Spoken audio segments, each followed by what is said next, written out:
Lowe's knows how to help you save. This July 4th, get up to 40% off select Whirlpool kitchen appliances. Plus, get an additional 10% off when you buy 2 or 3 select major appliances. And when you buy 4 or more, you'll save an additional 20%. Find the right appliances and features that fit your kitchen's unique needs and style. Shop Whirlpool 4th of July deals at Lowe's. Valid through 7/9. See Lowe's.com for details. Savings vary based on purchase amount. Selection varies by location. If you're a podcast host, listen up, this one's for you. My name is Allie Jackson. I'm the host of Finding Mr. Height, a dating and relationship podcast that I've been doing for 4 years now, sharing my positive and practical approach to dating that's built on my own life experience. And I wanted to share another experience that I've had, my secret behind monetizing my show. It's called RedCircle, and I was just telling my colleague about how much I love their platform. With RedCircle, not only am I getting a seamless hosting experience, but I also love the support I receive in ad sales. It's not just typical ad sales either. It's targeted opportunities based on my show and my life. And the platform is super simple. You just set your preferences and RedCircle matches you with sponsors that align with your show. You can vet every opportunity and their platform gives you great analytics. More recently too, my RedCircle team has brought me opportunities outside of my podcast on social media to really augment the podcast partnerships, bring them full circle. I just can't recommend them enough. If you want to give it a try, go to redcircle.com to get your free trial. That's redcircle.com for a free trial. Kempire is brought to you by Philly. The Kempire After Dark live experience is coming to you first on July 10th. Yeah, that's the same day that Real Housewives of Orange County is premiering, but our show will be better. I guarantee it. It's a night of hot topics, comedy, and so much more with special guest Alexander Rogers. We spilling tea as well. And don't forget, if you are in Atlanta, I'll be there on August 5th. Then we'll be in DC on August 22nd. Then back here in New York City on September 12th. All shows have meet and greets available, so get those if you don't already, if you want a picture with me or kiki with me. And don't forget, the New York City show has a live stream option exclusively. And what I say in Washington, D.C., Philly, or Atlanta will not be the same thing that I mentioned in New York City. And don't forget, you have access to that live stream link for at least a week. Be sure to check out the description for more details on how you can be a part of the Kempire After Dark, the Villain Era live summer tour. You're listening to Kempire here on the Kempire Radio Network. It was just this week that Tyler Perry was sued by a former employee and actor, Derek Dixon. Now, today, we are going to dive into the legal documents for the very first time. Does Derek Dixon actually have a case, or is this just a ploy to take down another black billionaire? As you also know, we've been covering the Sean Diddy Combs trial every single day. You can get those updates here on our YouTube channel under our Diddy Trial playlist or on the Kempire podcast. During our last recap, I asked you guys if you wanted me to go through the court documents that were filed, this lawsuit that was filed by Derek Dixon, and a lot of you said yes. So we're going to unpack it because there are also screenshots. And I want to go through, because as you know what we've done before, we've gone back and forth. Is this an actual valid lawsuit? Is this an employment issue for Tyler Perry? Because we also have to keep in mind, Derek Dixon was an employee of Tyler Perry Studios. He's not just suing Tyler Perry, he's suing Tyler Perry Studios. If we want to compare it to the Diddy of it all, I hate to compare it, but just in regards to Cassie's civil lawsuit, remember, this is a civil lawsuit. It's important to know when we cover the Diddy trial that we're covering, that's a criminal case. The Cassie lawsuit that she filed back in November of 2023 was civil. This Derek Dixon lawsuit is civil. Derek Dixon, though, has put a number on it. We didn't know what Cassie was suing for.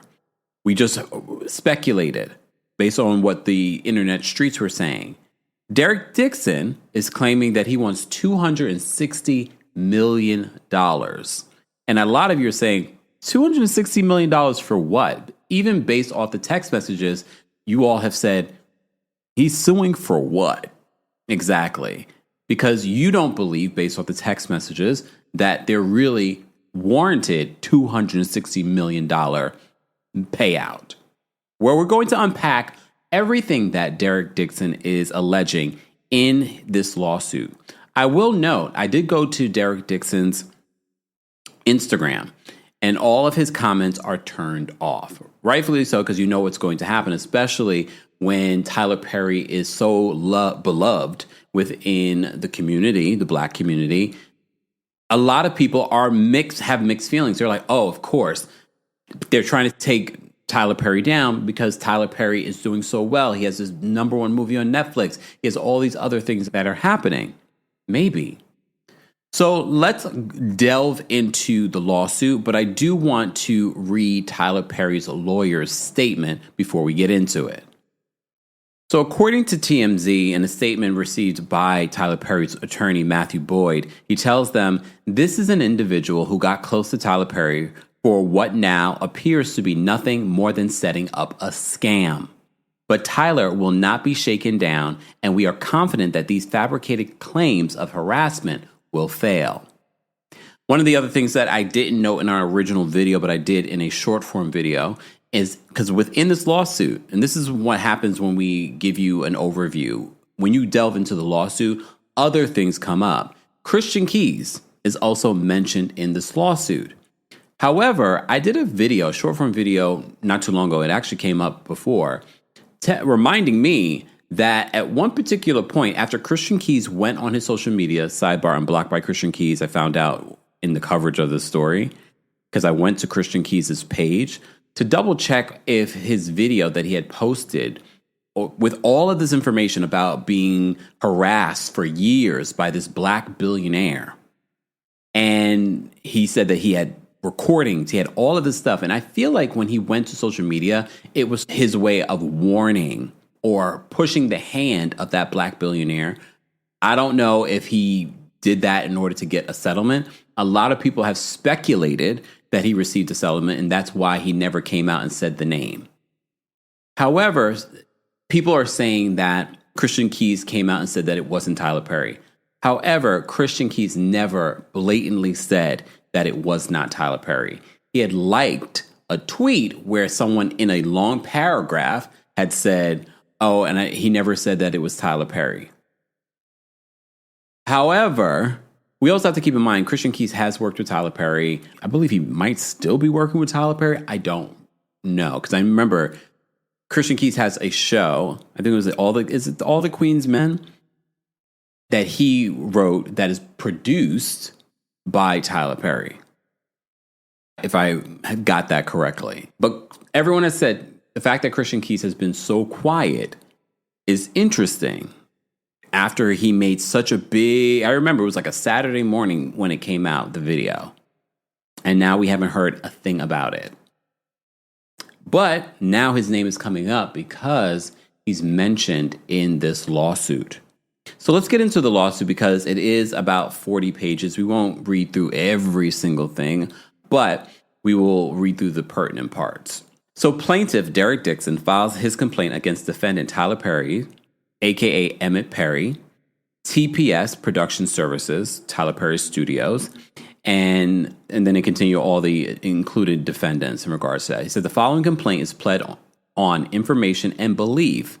This case arises from a sustained pattern of workplace sexual harassment, assault, and retaliation perpetrated by Tyler Perry, a powerful media mogul, against plaintiff Derek Dixon, a professional actor and screenwriter. Mr. Perry is an American actor, filmmaker, and playwright who has built one of the most successful careers in the film and television hit industry. Mr. Perry took his success and power and used his considerable influence in the entertainment industry to recreate a coercive, sexually exploitive dynamic with Mr. Dixon, initially promising him career advancement and creative opportunities, such as producing his pilot and casting him in his show, only to subject him to escalating sexual harassment, assault and battery, and professional retaliation when Mr. Dixon did not reciprocate Mr. Perry's unwanted advances. These events occurred while Mr. Dixon was employed as a series regular on Tyler Perry's show, The Oval, and while Mr. Perry held direct control over his employment, compensation, and creative opportunities. Tyler Perry rose against all odds to become one of the most powerful figures in the entertainment industry. His success story, once a symbol of perseverance and self-made achievement, has now become a cautionary tale of how unchecked power, wealth, and influence can corrupt those who attain it. Wow, the attorney that put this together, I'm like, okay. Among other contracts, Perry received a lucrative multi-year partnership with the Oprah Winfrey Network, and his net worth tops $1.36 billion. Tyler Perry's rise to fame and fortune elevated him from a powerless victim to a figure of tremendous wealth, influence, and power, culminating in the ownership of his own film studio. Rather than using his influence responsibly, Tyler Perry has engaged in a pattern of misconduct where he exploited his position of power. Tyler Perry has been using his power and influence to molest, abuse, and sexually assault impressionable and vulnerable employees and actors who look to him for guidance and mentorship while pursuing their dreams. Is he alleging other people? As I mentioned to you before, Christian Keyes is mentioned in this as well. He says, just like Harvey Weinstein, Bill Cosby, R. Kelly, Sean P. Diddy Combs, Kevin Spacey, Roger Ailes, and many others in the industry, Mr. Perry's success has led him to believe that money and influence can get him whatever he wants. That belief slowly transformed into the false idea that Mr. Perry can get whomever he wants.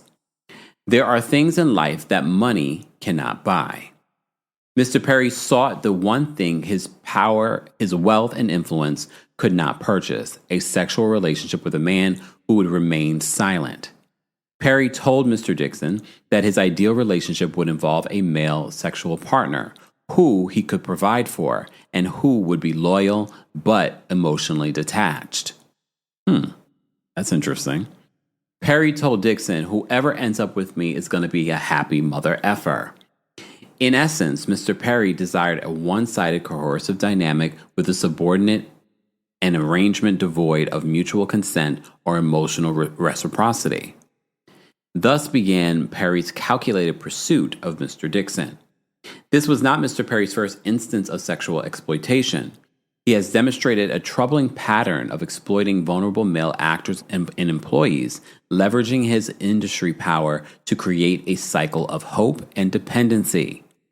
First, he offers inspiring actors the prospect of career-defining opportunities, roles that promise visibility and advancement.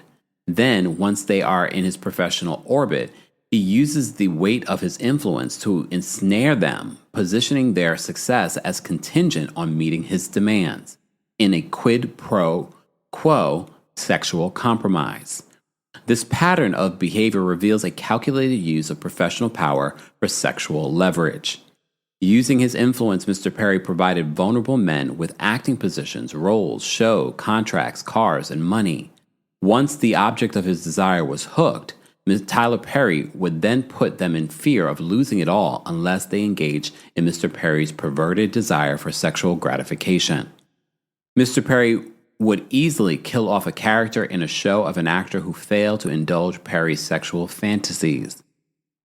I want to say this. Did you guys see Tyler Perry's speech at the BET Awards? If you're a Club Kempire member, I talked about the BET Awards and I talked about Tyler Perry's speech.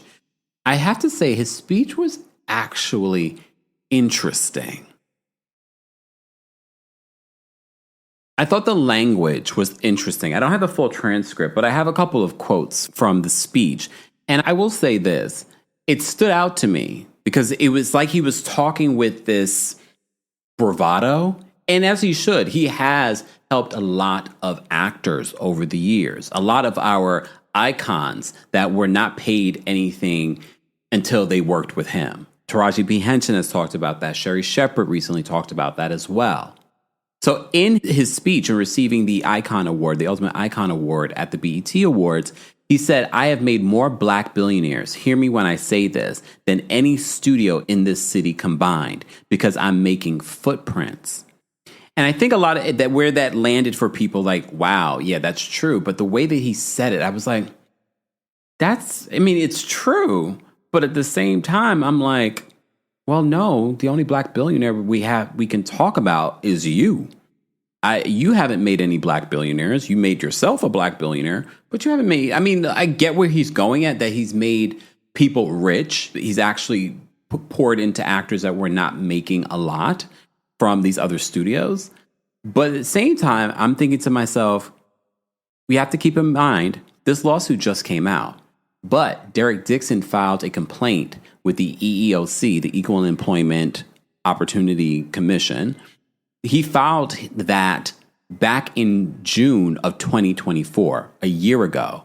So we have to keep in mind, Tyler Perry knew that this lawsuit was coming. I wouldn't be surprised that there were conversations before he filed this lawsuit and probably to get some sort of payday, maybe.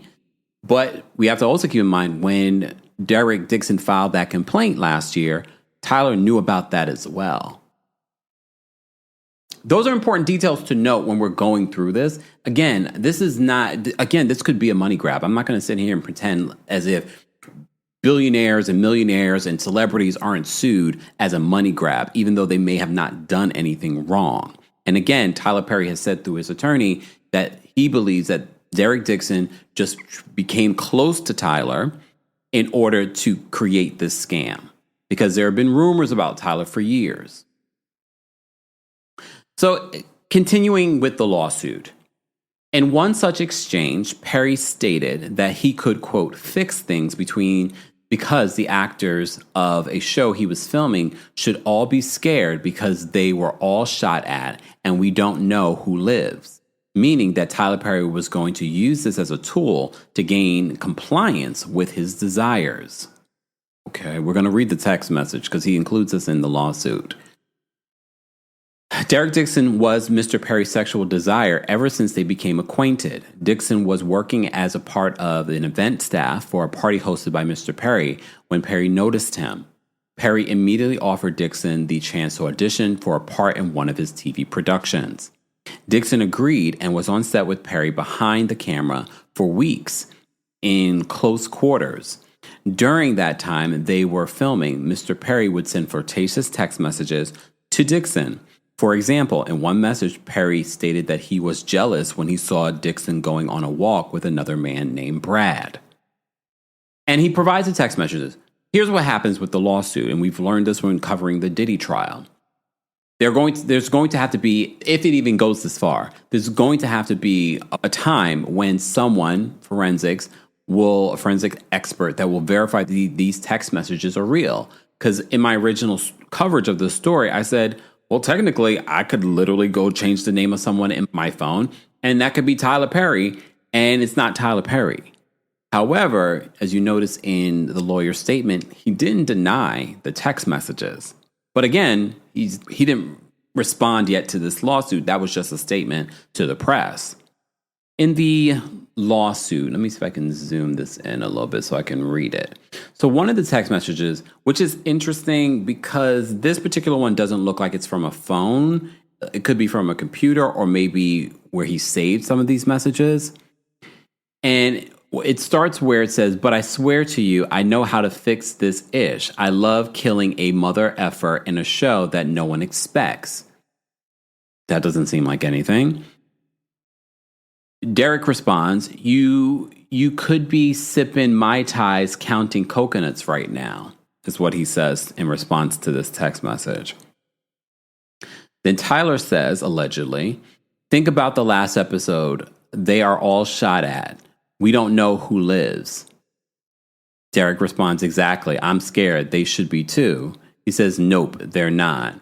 Last I checked, we all got the same bullets in us."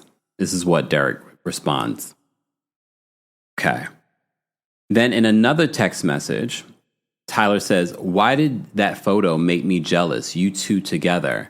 Derek responds, "Haha, I don't know. It's just Brad laughing out loud." He puts a laughing out loud. Derek responds, "He just wanted to go for a quick walk to get his steps in, and now I'm walking to Chipotle by myself, laughing out loud." Tyler responds, "Thick Derek. Get that Chipotle." Flirtatious, but is anything against the law?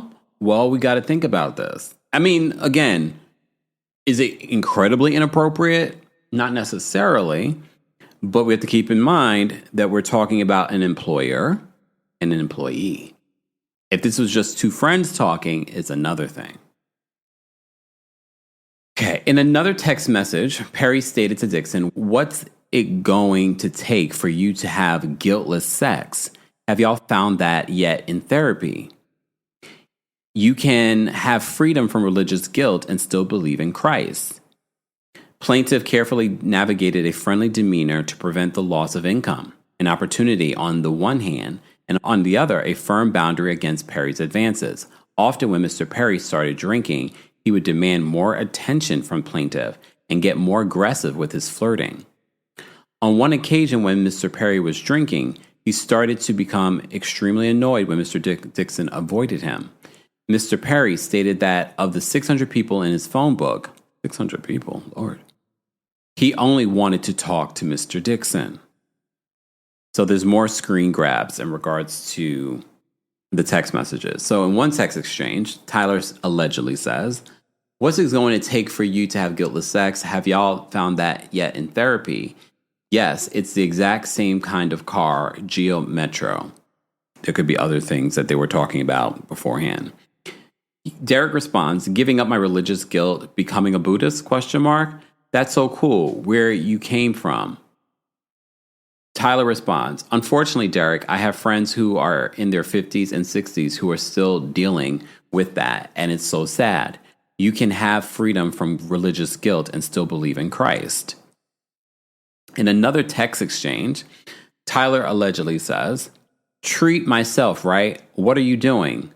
And I'm guessing maybe Derek wasn't responding. Then he puts Derek in all caps, but he does it like, "Derek." And Derek responds, "Just talking to my sister." Then Tyler allegedly responds, "Eye roll, fine, good night.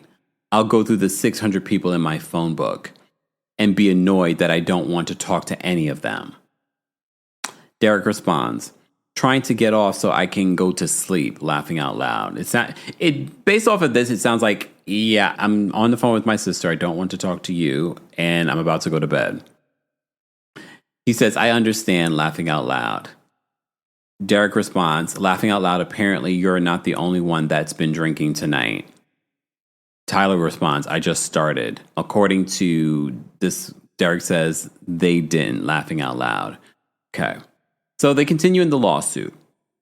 Dixon did his best to tiptoe around Mr. Perry's sexual aggression while keeping on Mr. Perry's good side. Mr. Perry made it clear to Dixon that if Dixon ignored Perry or failed to engage with the sexual innuendos, Dixon's character would, quote, "die" in the next season. Indeed, Dixon's character Dale was shot 4 times in the chest at the end of his first season on the Oval, and Perry always held this over Mr. Dixon's head, implying that Dale would survive if Dixon kept Perry happy. Once Perry recognized the extent of control he had over Mr. Dixon, he escalated this behavior. On multiple occasions, Mr. Perry sexually assaulted Mr. Dixon, including one instance where he forcefully pulled off Mr. Dixon's clothes, groped his buttocks, and attempted to force himself on Dixon. Mr. Dixon told a drunken Perry no, and attempted to remove Mr. Perry's hands, but Mr. Perry held tightly onto Dixon's wrists. Mr. Dixon was only able to escape after de-escalating the situation by abruptly changing the subject. The day after the assault, Mr. Perry called and texted Mr. Dixon relentlessly saying, "Tried you, call me. And I really need to talk to you. Please call as soon as you can." Finally, when Mr. Dixon answered Tyler Perry's call, Mr. Perry profusely apologized for the sexual assault while blaming it on other things. Perry continued, he didn't know why he would do that. Maybe he was self-sabotaging. On the very same call where he apologized for the sexual assault against Dixon, Perry told Dixon, "And don't worry, we're going to do your show." Because remember, Derek Dixon's also a screenwriter. Referring to the pilot that Perry knew Mr. Dixon had desperately wanted to produce. Okay, let me play devil's advocate because we've been talking about this when it comes to the Diddy trial. And when we talk about abusers and manipulators, once they've made a mistake and they know that there's something that you need or you want, especially if you are a thriving or trying to be a thriving actor or screenwriter, you just did something bad and now he's just like, "Oh, I really love your play. Maybe we could do something with your play." Sort of like dangling a cookie so that Derek won't do anything. Shortly thereafter, Mr. Dixon got a call from Perry's lawyer saying that Christmas had come early and that Dixon was getting a substantial raise and that the show was greenlit. Perry's attorney explicitly warned Dixon not to tell any other actor on the show about Dixon's raise because no other actors were getting a raise, only Dixon. I wonder if he documented that call. Perry kept telling Dixon that he was sorry that the harassment would not happen again. However, the harassment and assaults continued. Mr. Perry would also try to deflect the blame for the sexual assault by saying that Dixon didn't have a strong enough no. Perry told Dixon that you have to be able to say no to propositions for sex and mean it and make it clear. Oh, that sounds manipulating. Dixon did not know how to answer without facing retaliation, cancellation of his production contract, or perhaps being killed off the show. So instead, Dixon made a joke out of the situation, stating that I only say yes to sex if it gets me an Oscar. In response, Tyler Perry stated, the only one who could have gotten that Oscar for you through sex is in prison. Harvey Weinstein? So just stick to the no, unless you are really into him. Emphasis added. So we see the text message here that they share. It says, nice, Santa Monica is nice, Tyler says. I'm glad you're going out there. How is your, quote, no? Is it stronger? You got to have a strong no. Again, he could be piecing these text messages to emphasize what he's saying in this lawsuit, because I'm trying to see the context in the text, and I'm like, what was said before then? So Derek responds, yes, it's strong. My mom literally thinks I'm going to sell my soul to the Illuminati. She heard Kanye say that it's real. Tyler responds, well, I don't think that, but I do think that you have to be able to say no and mean it and make it clear. Again, I could take this text as Tyler just giving you advice as opposed to Hollywood versus what you're trying to say that he's talking about. Just saying. I'll only say yes if it gets me an Oscar, Derek says. Then he puts JK, JK, JK, JK, and then he says, I hear you. Tyler responds, well, the only one who could have gotten that for you through sex is in prison. So just stick to the no, unless you are really into him. Then he puts a sticking out the tongue emoji. Again, that text message doesn't prove to me that Tyler did anything inappropriate. If anything, it says to me Tyler is trying to guide you in this Hollywood world based off of that. But again, this is why in the lawsuit he's giving his version of the story. In response, Tyler Perry said that we went through that. Perry reveals through these text messages that the no he was referring to was Dixon's no to sex in exchange for promotion in the industry, classically known as quid pro quo sexual harassment. Perry sent this message to Dixon because that is exactly what Perry was doing. At some point, Dixon left Atlanta and moved to Santa Monica to create distance from Tyler Perry. However, even at long distances, Mr. Perry continued to sexually harass Mr. Dixon. Plaintiff Derek Dixon is an individual who resides in the state of California. Okay, this is just talking about the party, so I think we can skip through any of this. Okay, let's scroll down, because I don't think any of this is necessarily important for what we're getting into. Then the venue and jurisdiction. The court has a personal jurisdiction over all defendants because they have purposely availed themselves. All right, so we're going to move past that. So they said that this action is also timely under California Sexual Abuse and Cover-Up Accountability Act, California Sexual Abuse and Cover-Up Accountability Act amended, California Civil Procedure Section 340.16, extending the statute of limitations, opening up rival windows for adult survivors of sexual assault and related claims, and acknowledging that a 2-year statute of limitations simply does not provide sexual assault survivors adequate time to heal from the physical and emotional trauma of sexual assault and prepare for a civil case. We talked about this recently when Kirsten Brown, a Los Angeles attorney and prosecutor, weighed in on why we're seeing so many of these civil lawsuits coming out, because New York and California have had passed this law to extend the statute of limitations. Mr. Dixon was a resident of California from January 2023 through the end of the relevant time period, and the sexual assault and harassment of Mr. Perry continued and extended into the relevant time period where Mr. Dixon was a resident of and working from California for Mr. Perry. Mr. Perry also resided in California. Much of the harm caused by the sexual assaults occurred, according to him, in California. All right, so that's just giving us some logistical things that we needed to know.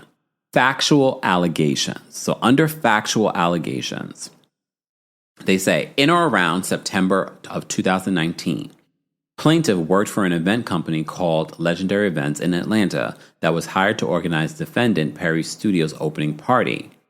Plaintiff was recruited by Tony Conway, the owner of Legendary Events and close friend of Tyler Perry.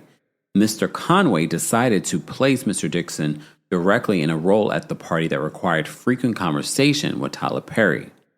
Defendant Perry picked plaintiff out of a crowd of employees present at the party and began asking plaintiff questions about his employment status and whether plaintiff was an actor.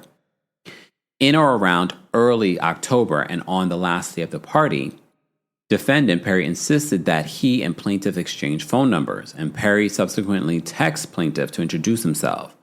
Perry began by asking Dixon about his dreams and aspirations. Dixon told Perry that he was interested in acting and writing. Perry then told Dixon to do an audition over the phone and send it to Perry. Dixon told Perry he was at a Halloween party. Perry asked to see pictures of Dixon in the costume, and Dixon complied. When Perry saw the pictures, he texted Dixon, "I was gonna say, your cowboy needs a sugar daddy." Perry continued with, "You look great. You're just lacking costume parts. Sorry, don't want to offend," Dixon responded. "Not at all. It's so true, half-assed costume." To which Perry replied, "What's true, cowboy needs a sugar daddy?" Implying that Perry wanted to be Dixon's sugar daddy. Dixon quickly shut down those comments by reiterating what he said earlier, that the truth was that he was lacking costume parts. Shortly thereafter, Dixon's boss at Legendary Events called Dixon and told him that Tyler Perry was having another event in Los Angeles and specifically wanted Mr. Dixon to fly from Atlanta to Los Angeles to work on the event. Excited for the opportunity to fly to Los Angeles, Dixon was flattered and jumped on the opportunity to meet Tyler Perry again. Shortly after doing the event on November 3rd of 2019, defendant Perry sent plaintiff several text messages that he would love to find plaintiff a job and change plaintiff's life, insisting that they should, quote, make it happen. Perry sent Dixon what turned out to be an ominous warning, "Be careful hanging around me. I cause dreamers to dream bigger. I cause them to not only believe, but do. Then let's make it happen. You're an artist. You have to be fulfilled. Nothing else will suffice." The very next day, defendant Perry sent an email which contained an offer for plaintiffs to play the role of Dale in Perry's television series Ruthless. Perry said that it was a small role that could get a lot bigger, thereby setting up the first stage in a series of escalating quid pro quo offers. At this point, Dixon did not know that Perry was interested in men or that he was looking for a sexual relationship. And it should be noted, Tyler Perry has never come out and said that he is gay, bisexual, or other.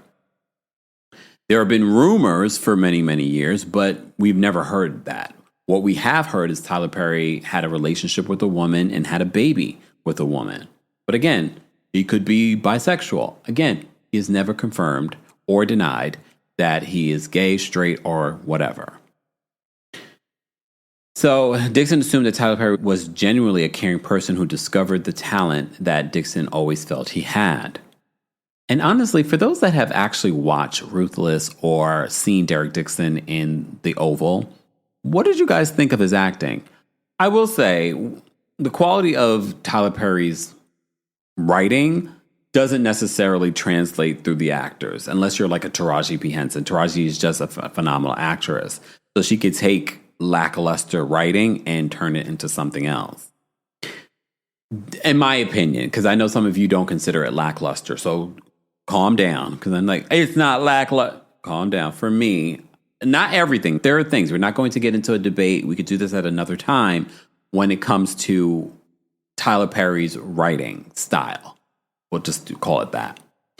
So Dixon filmed his roles in Ruthless in mid-November and went back to his job as an event staff for legendary events. Approximately 1 month later, Perry bought and gave Dixon a new car because he hated Dixon's Jeep. And look, we have to keep in mind, we've heard of Tyler Perry being very generous. I remember, was it Tiffany Haddish that said that Tyler Perry had bought her a car too? He's very generous. So in approximately 1 month later, Perry bought and gave Dixon a new car because he hated Dixon's Jeep. Dixon was surprised and elated. Dixon had no idea that he was being set up by Perry for extreme dependence. First of all, me personally, I would have never taken the car. Me personally, because maybe because I've worked in HR, and part of me sort of like, you're an employer, possibly a future employer. I think this is first of all, I don't mean even if you weren't an employer, I probably wouldn't take such a huge gift from someone. Even if I know you have it, I don't know if I would take it. But that's me. Some of you would take it. Me personally, I would be like, no, thank you. But thank you. No, thank you. Maybe eventually if we became really good friends and I got to know who you are and your character, but definitely not early on like this. Even then, I don't know if I would take it, but I'm just saying. In December of 2019, Dixon was requested to be a part of the event staff at another event at Perry's home in Jackson Hole, Wyoming. After that event, Perry started frequently sending text messages, making phone calls, and demanding that Dixon give Perry some attention.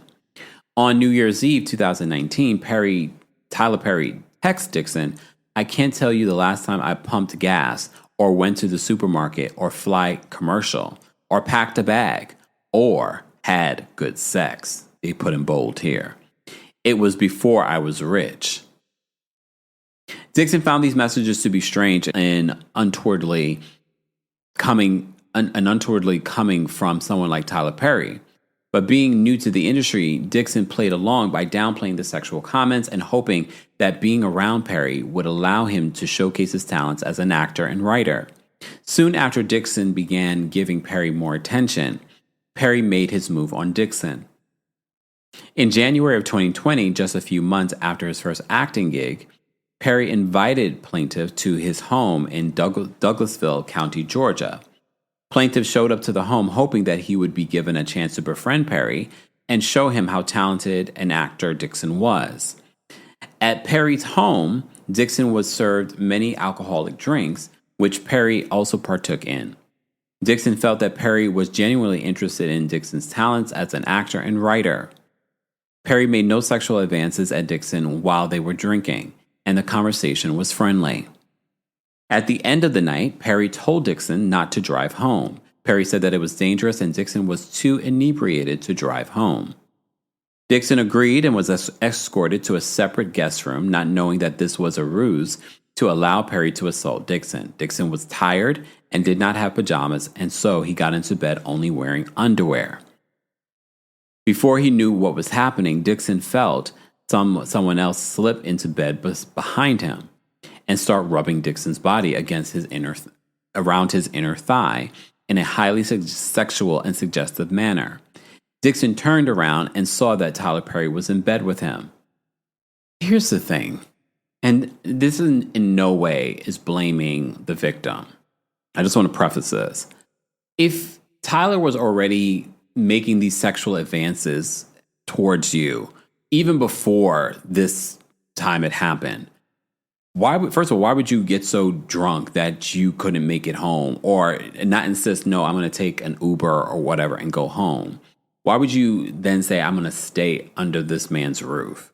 And there's more that comes out in this lawsuit that makes me go, is this just him coming for a payday? I don't know. But again, there are a lot of people in Hollywood that feel like he hasn't done anything. If I just befriend him, this could open up opportunities for me. Maybe. At this point, Dixon's stomach started to turn. and he began feeling nauseous. Instinctively, Dixon jumped out of bed and told Tyler Perry that he wasn't that sexual.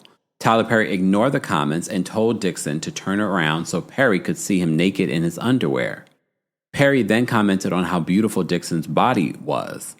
Dixon once again told Perry that he was not into sex. Dixon kept informing Perry that he was not into sex in order to keep Perry at bay, while at the same time not insulting the person who was dangling his career in front of him. In response to Dixon's frequent assertions that Dixon was not into sex, Perry started prying further. Perry would send Dixon a text saying, "I would hope that you would let someone hold you and make love to you. You are missing the best years of your life, my friend. Trust me. I hope you get past that block in your mind soon."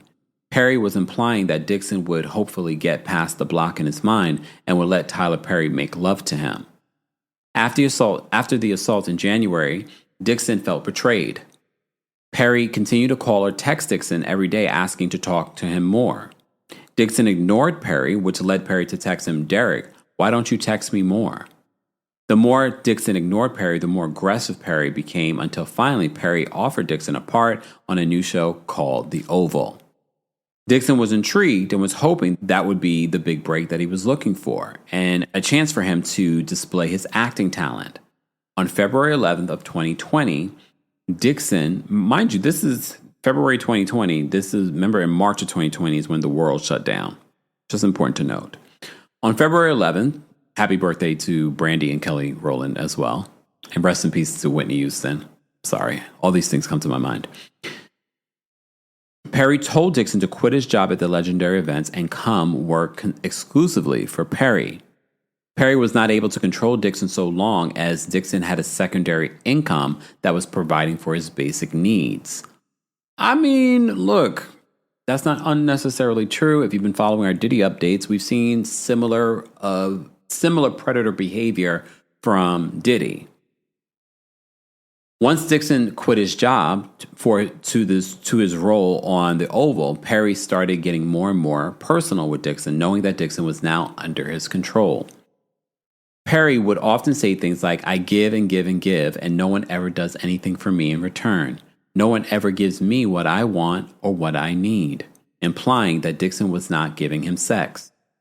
Perry started asking Dixon about sexual preferences and what role Dixon took on when engaging in sexual acts, i.e., whether he was the top or bottom, which in sexual terms mean whether Dixon preferred to give or receive anal sex. Perry further indicated to Dixon that he had sex with men before and that he was, quote, he was a top.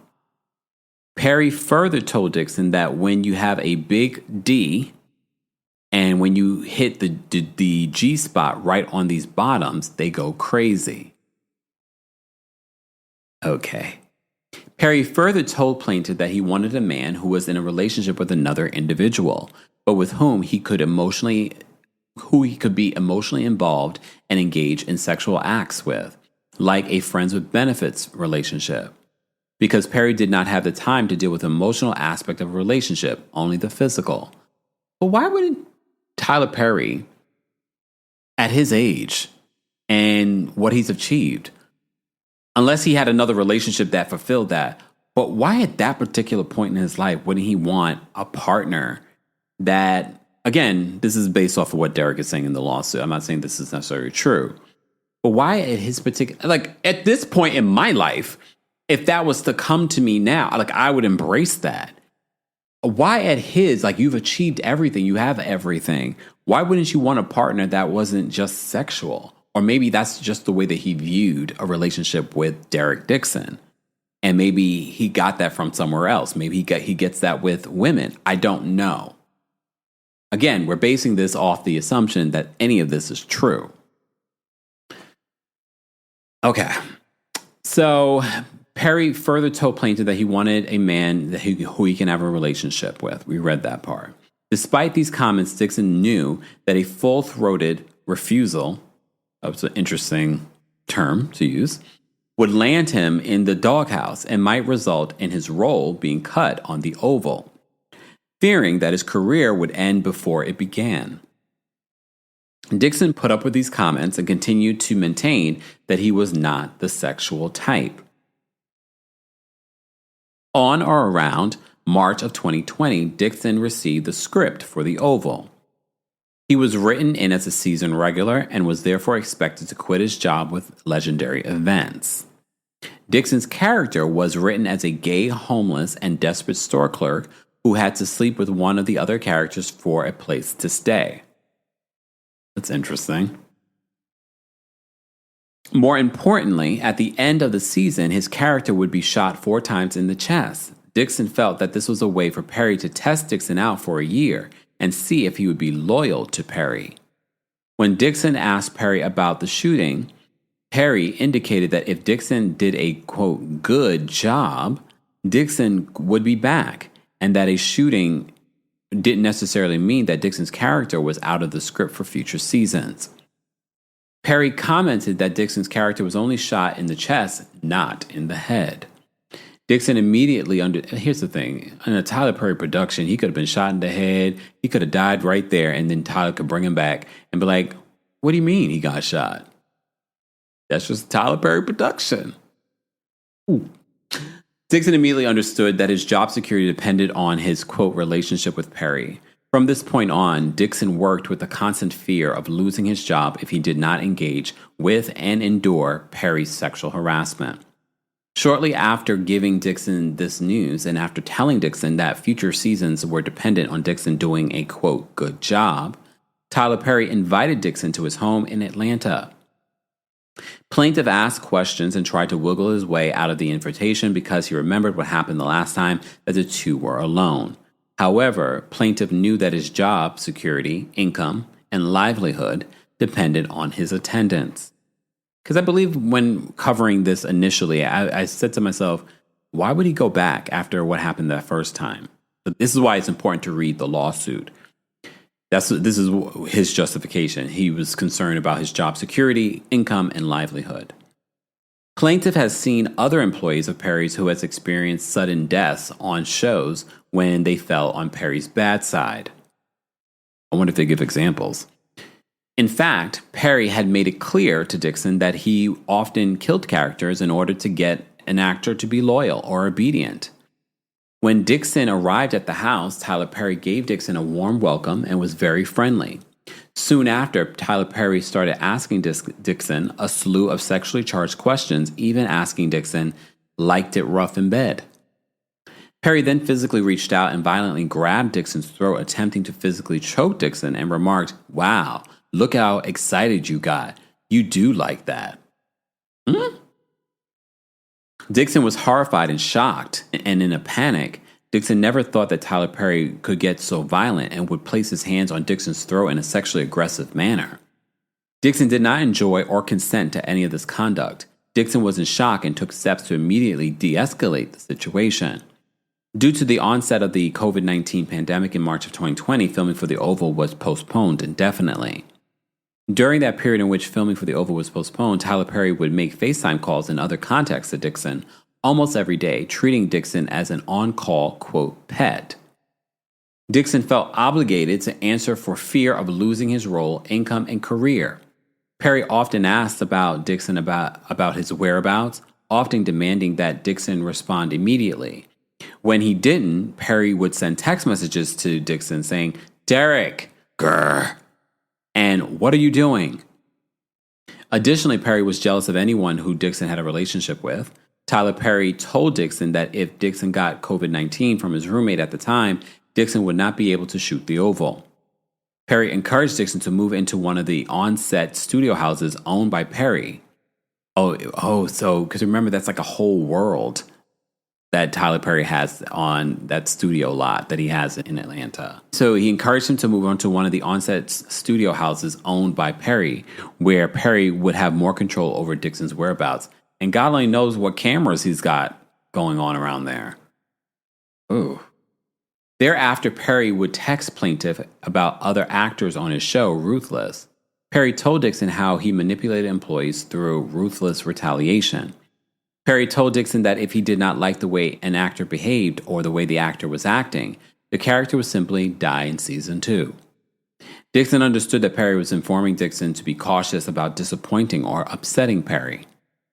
As a result, Dixon continued to put up with Perry's suggested messages and sexual advances while doing his best to protect himself by taking notes, and amassing evidence of the sexual harassment and keeping old text messages.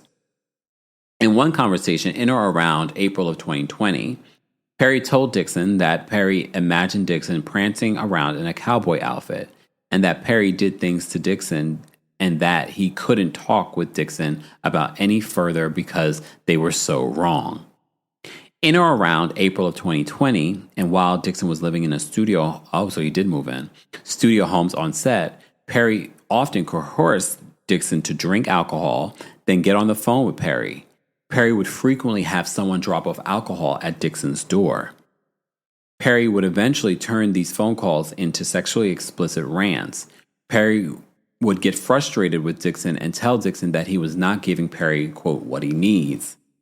Dixon's refusal to succumb to Perry's sexual advances caused Perry to be ever more frustrated.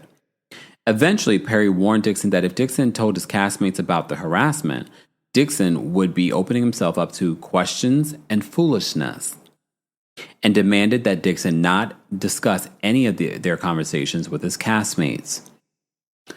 Perry upped the stakes by telling Dixon, point blank, that he was not to tell anyone about their, quote, friendship.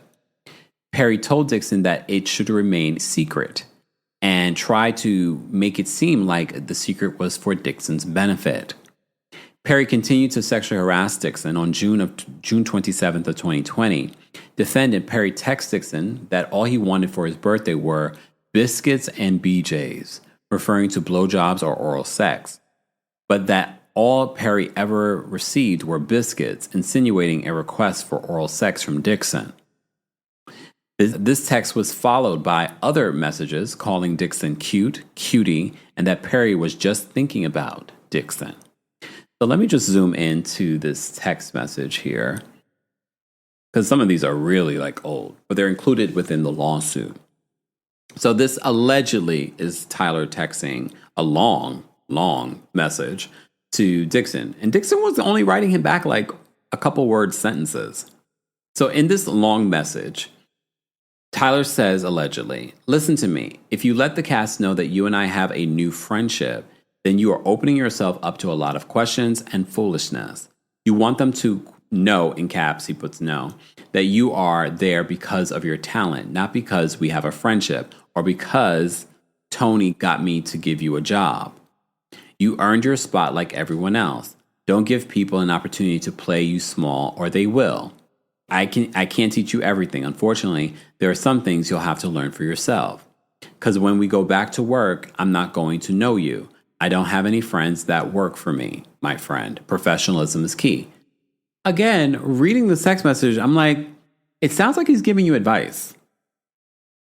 Yes, in your lawsuit, Derek, you're painting the picture that, he's insinuating something. But the way that I'm reading this, he's giving you advice. Industry advice. So Derek responds, "You're totally right." He says, "I hope you got it, my friend." Then he says, "That makes total sense," Derek says. And then Tyler says, "Just watch the behavior of everyone around me on set." He says, "Yeah, I will. Don't want to give anyone that opportunity because work is work." Again, I don't see anything wrong with this text message. But there are some other text messages that we'll go through. Despite these advances, Dixon continued to act professionally and continued to tell Perry he was not sexual. That seemed to be the only way of keeping Perry at bay while keeping his job. In July of 2020, Perry remarked about how much he loved the script for Dixon's television series called Losing It, and exclaimed that he wanted to shoot the pilot for it. Perry would never really work toward that goal. What in the Cassie? I'm playing. Well, maybe. Who knows? And what Perry was really doing was making Mr. Dixon more dependent on Perry so that Perry could later extract sexual favors from Dixon as a quid pro quo to produce the pilot. In or around August of 2020, Dixon and his castmates began shooting for the Oval after delays due to COVID-19 pandemic. during which time all castmates and crew lived on the studio set in a quarantined bubble. This made me also think, because I mentioned Christian Keyes' series that is produced by Tyler Perry, and I was like, is that why Tyler Perry ended up producing it? Beyond it being actually good. I've never seen it. But now it makes me kind of like, just things to think about. And I know some of you are probably like, whose side are you on? Mine? We're reading through a lawsuit. I'm playing devil's advocate here. So they share some more text messages. Let me just read the text first before we get into the explanation. Okay, before we continue in regards to this lawsuit, just a reminder to like the video. If you're listening to this, be sure to give us a 5-star review on Apple Podcasts and on Spotify. And if you're listening to us on Spotify, feel free to chime in the comment section. That's the cool thing. I'm surprised Apple hasn't added that as a perk of having podcasts, of commenting. We can also do polls on there. Be sure to let us know your thoughts. And also a reminder, the Kempire After Dark, the villain era, is coming to Philadelphia in less than 3 weeks now. I can't believe it. I haven't been to Philadelphia in so long. The last time I was there was for our Kempire After Dark show. And shout out to all of you that came. Go get your tickets today. Meet and greets are available for that, July 10th at City Winery. Then I'm coming to Atlanta on August 5th at the City Winery there. Then we're back in DC on August 22nd at Union Stage. And then New York City, we have our live show on September 12th. The New York City show has a meet and greet, but also a live stream option. So even if you're coming to any of the other cities, or if you're not coming to the show because you live abroad or you live in another city that we haven't come to, get your tickets for the live stream option. All of that ticket information will be available in the description. All right, let's continue in regards to this because we've been already talking about like an hour. I knew this was going to be long, but it's okay. I'm taking my breaks. I'm pausing the video, the edits. I'm not going to even edit this one. I'm just going to put it out. Yeah. If I mess up a word, if I say one word too much, you'll have to deal with it. It's okay. This is the only way I can be able to do this. I was going to try and do this live, but then I can't necessarily take the breaks that I want to take. And one of the reasons why I don't do the Diddy stuff live is because a lot of if you guys were commenting, it would distract me from some of my thoughts and things that I would remember. So I much prefer to do some of these things pre-recorded. So let's continue with this lawsuit that Derek Dixon, a former employee of Tyler Perry, an actor that was in Tyler Perry's series Ruthless and The Oval most recently. It should also be noted that Derek Dixon filed a complaint with the EEOC in June of 2024 before filing this lawsuit. So, in the lawsuit, shortly after Perry confided in Dixon that 2 cast members were, quote, pissing him off, that Perry swore that he knew how to fix this ish. Perry added that he loves killing a mother effer in a show that no one expects, that he was going to shoot them all shot, going to shoot them all shot and kill them mofos character, referring to killing off characters in The Oval, played by actors who Perry wanted to retaliate against. More importantly, Perry stated in one text message, "I may need to shoot the shoot early," which Dixon understood to mean that unless the actors knew they were going to die and that their time on the show was over, they wouldn't change their ways. Perry was going to film the shoot early so that the actors would be more submissive to Perry's requests. There's a lot of interpretation of the text messages that don't necessarily land. Let me look at the actual text messages. So in one text message, it says, "But I swear to you, I know how to fix this ish. I love killing a mother effer in a show that no one expects." Again, I'm reading that and I'm like, that sounds like a writer trying to throw something at us that we wouldn't expect, but okay. Derek responds, "You could be sipping Mai Tais, Mai Tais counting coconuts right now." Then in another text message, Tyler says, "Think about the last episode. They're all shot at. We don't know who lives." Derek responds, "Exactly. I'm scared. They should be too." In regards to the other actors, I'm assuming. Then he puts the laughing emojis.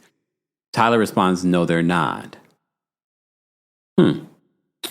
In another text message, Tyler allegedly says, They are stupid to think.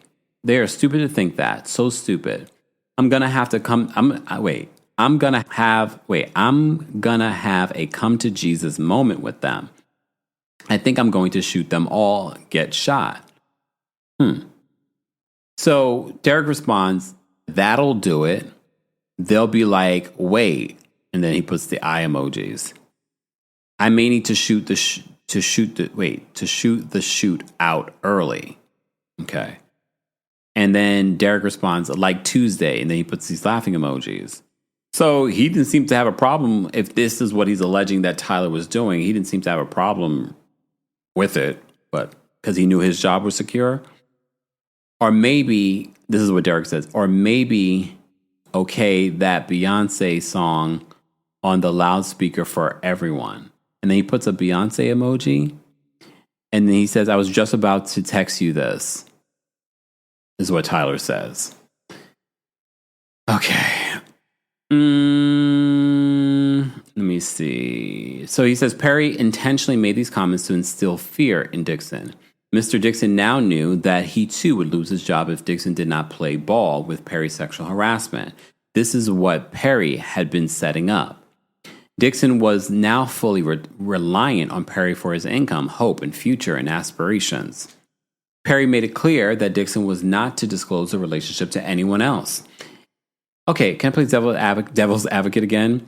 Saying that he shouldn't share this relationship with anyone else can't be manipulative, meaning he covers himself, oh, you never told anyone about these instances, or that Tyler's texting me, or da-da-da-da. Or play, because who knows if Tyler allegedly was doing this with other actors. Again, we don't know, if I wanted to play devil's advocate. Perry made it clear that Dixon was not to disclose the relationship to anyone else, and that Dixon was aware that Tyler Perry would kill him off of the show for good, thereby ending his career if Dixon got on Perry's bad side. To top it all off, Dixon already knew that his character was shot 4 times at the end of the seasons, but the shots might not be fatal. In July of 2020, Perry read the script of Dixon's pilot and told Dixon that he loved the show so much he wanted to shoot the pilot for it. Dixon did not know that Perry never intended on shooting the show.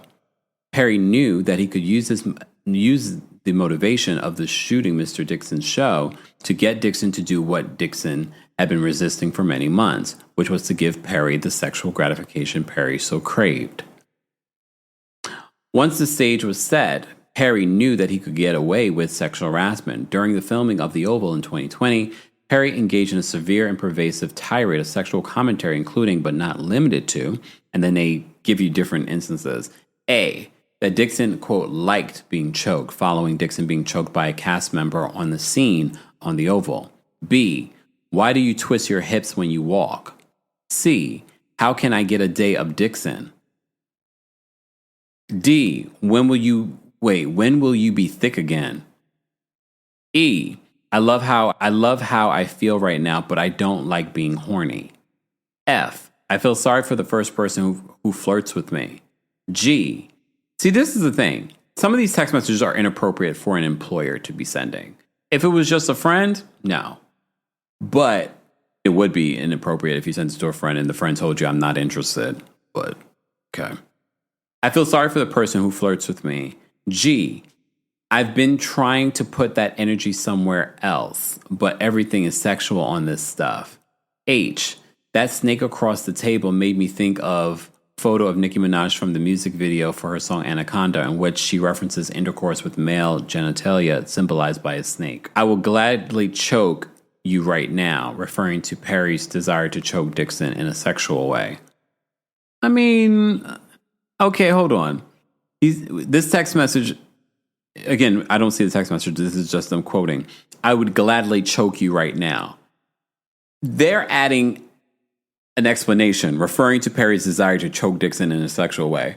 That could also be like, you annoyed the hell out of me, but okay. This is why we also have to be conscious of what we are texting people. But when you're in a professional environment, which should be a professional environment, when you're talking with employer and employees, you can't even make comments like this.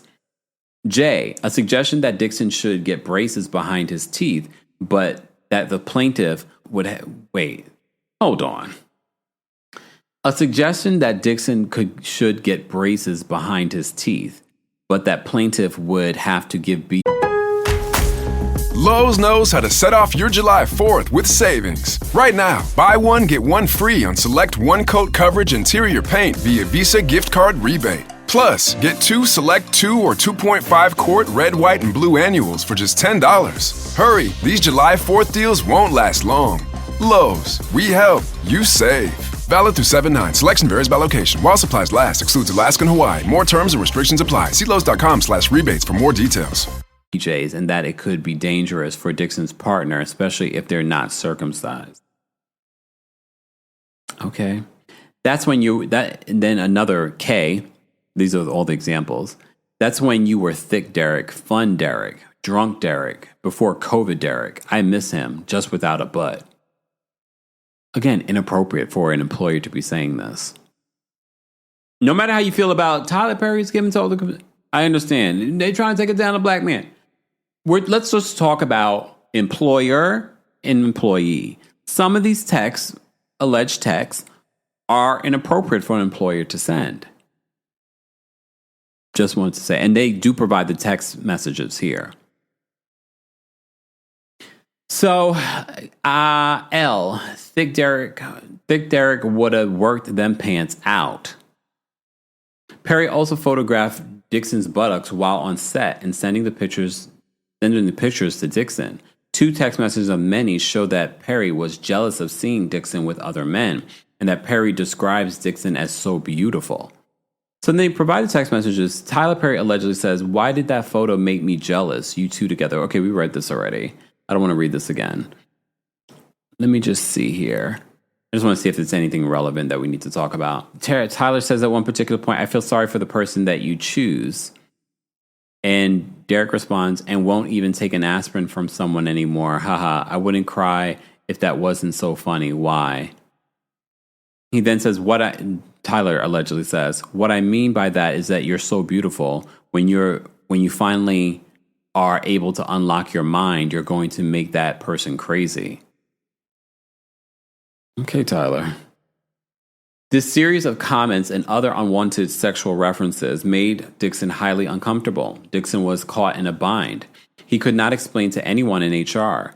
He had nowhere to turn for relief from the sexual harassment, and he knew that if he did not endure it, he would be killed off from the Oval. Dixon was unsure whether to joke back or rebuff Perry's sexual harassment, so he endured it, knowing that his job was on the line if he did not engage. Perry would also share intimate details of his own sex life with Dixon. Among other things, Perry would tell Dixon that he had not had good sex since he became rich, and that there were certain times where he had not been, quote, touched in months. Here's the thing. If any of this is true, Tyler Perry is rich. Super rich. He's a billionaire. There are people that would throw themselves, gorgeous men, women, would throw themselves at Tyler. Tyler would not have to chase. But again, if this is true, predators like to go after things that they think that they can't have. I'm thinking from a logical mind in regards to why wouldn't you could have anyone in the world, even if they don't necessarily even are attracted to you, but they'd be willing to be with you because you have money. But you chase after someone that has showed you countless times, "I'm not interested." Allegedly, we don't know. Again, this is Derek's civil lawsuit. So, on the second to last day of shooting for the Oval, Dixon filmed the episode where his character was shot 4 times, indicating a seeming end to his role on the show and his termination from the job. It was precisely following this day of filming when Tyler Perry knew that Dixon's character's fate was to be decided, that Perry invited Dixon to his trailer for drinks. Dixon knew that refusing meant the end of his career, so he accepted. It was there on that very same day that Perry dialed up the harassment to a new level. Tyler Perry asked Derek Dixon point blank, "Are you attracted to me?" and demanded that Dixon answer. Plaintiff reiterated the same way that he did after the first assault. By skirting the question, Dixon told Perry that Dixon wasn't that sexual or looking for anything. Perry's incessant probing did not stop.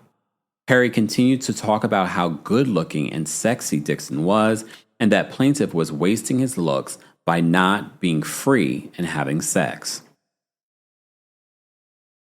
Dixon repeatedly deflected these comments with neutral answers, constantly looking for ways to avoid Tyler Perry's sexual interrogation while continuing to worry about his future on the Oval. Mr. Perry was testing how far he could go with Dixon. After enduring the harassment and doing his best to dodge the situation, Mr. Dixon got up and the two exchanged goodbyes. As Dixon was leaving Perry's trailer, Perry got up and pinned Dixon against the wall. Perry began aggressively groping Dixon's buttocks in a sexual motion. Tyler Perry began reaching down towards Dixon's buttocks and groped Dixon's butt in a strong and sexual manner that could not be a mere accident. Dixon stood frozen in horror and could not reciprocate or fight back. All Dixon could do was let his body go cold and limp. Seeing that Dixon had no desire in Perry, Perry told Dixon that he was drunk and asked Dixon to leave the trailer. I also think people treat sexual harassment claims for men differently. I was just thinking that as we were covering this case, because I feel like I want us to think if this was reversed and this was a woman. I mean, some of y'all still drag women, especially if it's someone that you love. Can we just pretend it's not someone that you love and it's not a high profile person? It's just some John Smith is the CEO of this company. I wonder how you guys would feel if it was that and it wasn't necessarily this person that you love that you know nothing about in actuality. Besides, he's done this for this person and that for that person. I just want to put it out there. As soon as Derek Dixon left the trailer following Perry's violent assault, Dixon became severely nauseous and extremely anxious about his job, career, and livelihood. Dixon felt trapped within the confines of the studio's quarantine bubble. There was still another shoot the next day. And Dixon called his friend Justin Bryant on the phone and told him everything that happened. So now he's starting to timestamp some of these incidents, I should say. On the phone and told him everything that happened and was unaware of any human resources representatives to whom he could report the assault. Plaintiff had no one to turn to and nowhere to go save him from Perry's aggressive sexual harassment and exploitation. The next day, Perry acted like nothing happened, and this time he did not even offer Mr. Dixon an apology. Following this exchange, Dixon began to avoid Perry as much as possible. However, Dixon still felt the need to answer Perry's incessant text messages. So he changed his approach. Dixon often pretended to be asleep to avoid being harassed by Perry. However, Perry insisted by texting Dixon the following messages. A. Are you awake? B. Stop ignoring me. C. You are awake, Derek. D. In all caps. Wake up. I know you are not sleeping. Okay. And E. Give me attention. Okay. Again, we have to think about this. Normally, if a friend was texting you this, maybe. But your employer is texting you this, allegedly.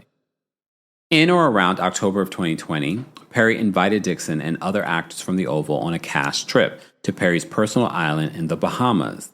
Dixon knew, as did everyone else on the show, that declining to go on this trip might cause Perry to erase you from the show. Dixon agreed to go, knowing that the whole cast was going to be there. One night while in Perry's private island in the Bahamas, the cast was having a party. At the end of the night, Perry told Dixon that he wanted to talk to him. Dixon was caught off guard. Perry made alcoholic drinks and forced Dixon to drink with him. Dixon knew that he could not refuse the drinks, otherwise he would risk upsetting Mr. Perry. Instead, Dixon tried to stay in control and sipped the drinks slowly. Tyler Perry did not control himself. He drank until it was clear that the alcohol had made him bold and sexually aggressive. Perry told Dixon that he wanted a relationship with someone who could be emotionally and sexually available to him, but would also be permissive if Perry Be permissive of Perry having his own relationship with someone else. Okay. He wanted an open relationship?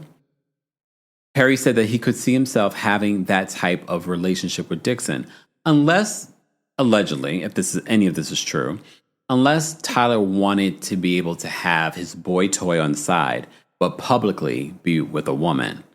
And he wanted to make that clear. If this is going to be anything, it's not going to be a relationship because I'm not going to come out of the closet. Allegedly. Again, I don't know if that's necessarily true. All right. Perry said that he could see himself having that type of relationship with Dixon. Perry insisted that Dixon needed to be with someone rich because Dixon liked nice things. Perry told Dixon that he was watching all the cast as they laid out in the sun with tanning oil. Perry continued raving about how seeing Dixon greased up like that was driving him crazy. Tyler Perry said that he would have burned the whole island down if one of the other actors or anyone else from the group had touched Dixon that night. At that point, he once again aggressively seized Dixon and groped his buttocks. Dixon once again did not reciprocate and froze up. Perry got the message and told Dixon to go to bed. Dixon was terrified and could barely sleep. From that moment on, Perry became extremely frustrated and possessive. Perry wanted desperately for Dixon to be attracted to him, but Dixon was not. In one exchange, Perry sent pictures of himself from the Bahamas to Dixon. They also show this. They actually have a screen grab of a picture. So this one might be real. In one exchange, Perry sent pictures of himself from the Bahamas to Dixon. Dixon responded that the water looked nice. Perry got upset that Dixon did not see the stud, in quotes, in the picture and instead focused on the water. Perry called Dixon an a-hole for laughing out loud at Perry's desire for Dixon to call him a stud. So the text message, you see a picture of Tyler Perry by a, what do you call it, water ski thing? A jet ski, there we go. And he has okay, a stud, okay, whatever. So he sends a picture to Derek, and Derek says, nice picture. Yeah, the water does look calm. And Tyler responds, nice picture, question mark, question mark, question mark. And Derek responds in caps, great, amazing, awesome picture, exclamation point, exclamation point, exclamation point. Tyler says, you don't see the stud in that, quote, nice picture? And then he puts in caps, rude. Derek responds, laughing out loud, yes, that's a stud. And then Tyler responds, a-hole. He actually says the word. I'm editing it down. On or around October 18th of 2020, and following Dixon's return from the Bahamas, Perry told Dixon that he was jealous that Dixon was giving too much attention to other men. Perry stated that Dixon was being too much of a social butterfly and that he would need Dixon to sit still this week, further attempting to exercise his influence over Dixon's interaction with other men. Perry continued to wield his position as Dixon's boss, demanding sexual attention in exchange for his continued employment. These text messages were followed by others to Dixon like, Derek, don't you dare ignore me. I deserve better. I deserve all attention all the time. Dixon, out of fear for an unknown future of his career, continued to give Perry the social attention he demanded, even though Dixon would constantly get sexually harassed. On several occasions, Perry would text Dixon while drunk. In one exchange, Perry told Dixon, you know what I cook, Derek? And then proceeds to say, I'm so drunk, talking ish. In December of 2020, Dixon began feeling depleted due to Perry's continued pattern of sexual harassment. The assaults and harassment began manifesting in his physical health, and Mr. Dixon had no one to turn to. Dixon visited a physician who indicated that Dixon exhibited severe symptoms of acute stress, insomnia, and stomach issues and dangerously low cortisol levels due to the sexual harassment and assault. The physician prescribed Zoloft, an antidepressant, for Dixon's ailments. The sexual harassment continued through the beginning of 2021. Perry continued sending Dixon unsolicited photos of Dixon's body from the set of the Oval, with comments such as, oh my God, I think he meant thick Derek, and he says thick. I don't see them providing screen grabs of that, even if they censored them. Why don't we see those particular text messages? Or maybe it's in here. I'll keep going, but I don't see any. The sexual harassment continued through the beginning of 2021. Perry continued sending Dixon unsolicited photos of Dixon's body on the set of the Oval with comments such as, OMG, look at thick Derek. Thick. No, the weight difference. I can do see it. Thick Derek. Okay, good. Other comments would be, nope, I can't deal with thick Derek, laughing out loud. Another comment, what's it going to take for you to have guiltless sex? Have you found that yet in therapy? Which we've talked about. Other examples, what's your waist? I'm so glad thick Derek is back with us. Break out in ass and thighs. You home? I don't want you out with your friends drinking. Okay. And another one, and there are certain ones that they put in bold, and this is one of the ones that they put in bold. You are the rose, but you are so blocked that you refuse to be smelt or opened. Okay. When you finally are able to unlock your mind, you're going to make that person crazy in a good way. Have you been intimate with someone? Your boss should not be asking you these questions. And another comment, and this one's in bold, they says, why did that photo of plaintiff and another cast member make me jealous, you two together? Yeah, he says. In another comment, he says, thick Derek, get that Chipotle. No, I can't, only from your jeans. Derek is there to make men swoon.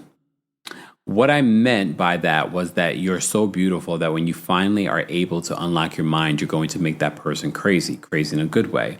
Dixon responded, as long as my face doesn't get messed up, as long as it doesn't leave a mark. And Tyler Perry responded, what will leave a mark, Derek? Say it. On your neck? What do you mean you haven't? Have you been intimate with someone? Another comment, I can't wait to get the phone call from you when you tell me you let go and you loved every minute of it, referring to plaintiff's desire to openly engage in sexual encounters. Allegedly. We don't know if that's true or not. Then Tyler allegedly said, no straight man would be going on walks with you or cooking dinner for you unless they wanted to F you. I would F you. Again, if this text message is real, inappropriate to be sending to your employee. What are you doing hanging out with that girlfriend of yours? She wants you to. Everybody wants to F Jacob, referring to Dixon's character in the pilot of Losing It. After several weeks of unreciprocated sexual innuendos and demands for attention, Perry lashed out at Dixon on set and asked if he needed to punch Dixon in the stomach for Dixon to act the way Perry envisioned in a scene. This exchange was highly intense, and Perry's reaction stunned several cast members. Actors on set consoled Dixon for the abrasive interaction, confused as to why Perry overreacted in such a manner. But Dixon knew that Perry was lashing out due to his frustrations at the lack of attention Dixon was giving him. On or around June 4th of 2021, Perry invited Dixon to his house to spend some time together and discuss the pilot of Losing It. Although Dixon hesitated, he feared the consequences of disappointing Perry and believed once Losing It was a big show, he would be freed from under the clutches of Perry. If this is true, no, you wouldn't have, because he would be the producer behind it. And then he would find another reason. Oh, we're not going to get it renewed, blah, blah, blah. But was his motivation and why he dealt with some of this was because he had bigger career advancement in his head? Possibly. During this visit, Perry made several alcoholic beverages for himself and demanded to know why Dixon was not having sex with anyone. Perry probed further about Dixon's sex life, insisting that the two were becoming increasingly drunk and it was time to end the night. Perry then led Dixon to a guest house where a guest bedroom was. Dixon was staying there that night. Inside the guest bedroom, Perry motioned to Dixon to come see a weight monitor that he had. Perry told Dixon that for the monitor to work, Dixon would need to step on the monitor wearing only his underwear and pushed Dixon to try it. Dixon tried to avoid the uncomfortable situation, but decided it was better to comply and hurry to bed than to wait for the alternative at that point. After weighing himself, Dixon walked through the guest bedroom, followed by Perry, who then asked Dixon for a goodnight hug. Rather than arguing, Dixon complied, at which point Perry reached out and yanked Dixon's underwear down from behind. Perry then began to vigorously grab, grope, and play with Dixon's buttocks in a sexual manner. Dixon was naked, stunned, and seized by the tremendous fear. Dixon started to tell Perry that he did not want his underwear down, that Dixon didn't want to be naked, and that Dixon didn't want this. Dixon quickly reached to pull his underwear back up. As soon as he did, Perry grabbed Dixon's reaching arm with a tight grip and held fast. Tyler Perry told Derek Dixon to relax and just let it happen, and that Perry wasn't going to hurt Dixon. Perry continually sexually groped Dixon's buttocks. Dixon's anxiety rapidly escalated, thinking that he might soon be raped. Dixon was not sure what to do, and his breath shortened. Perry ignored Dixon's refusals and held Dixon's hand fast, preventing him from reaching for his underwear. Dixon was naked and being groped by a large, drunk, and sexually frustrated 6'5" man who had Dixon in his clutches. Dixon did not know if he was going to have to get into a physical fight, but he knew that any efforts to fight back were hopeless. Perry had armed security at his gate, was much larger than Dixon, and told Dixon that he had several GUNs in his home. Dixon was desperate for a way out and remarked that he couldn't do anything sexual because he was hungry, attempting to change the conversation. Dixon asked, "Is there any food up there? Or up here?" which prompted Perry to withdraw and order a pizza. Dixon, in fear of his safety, followed Perry into the main house to eat pizza. Afterwards, Dixon returned to the guest house and, unable to lock the bedroom door, locked himself in the guest house bathroom and slept on the floor.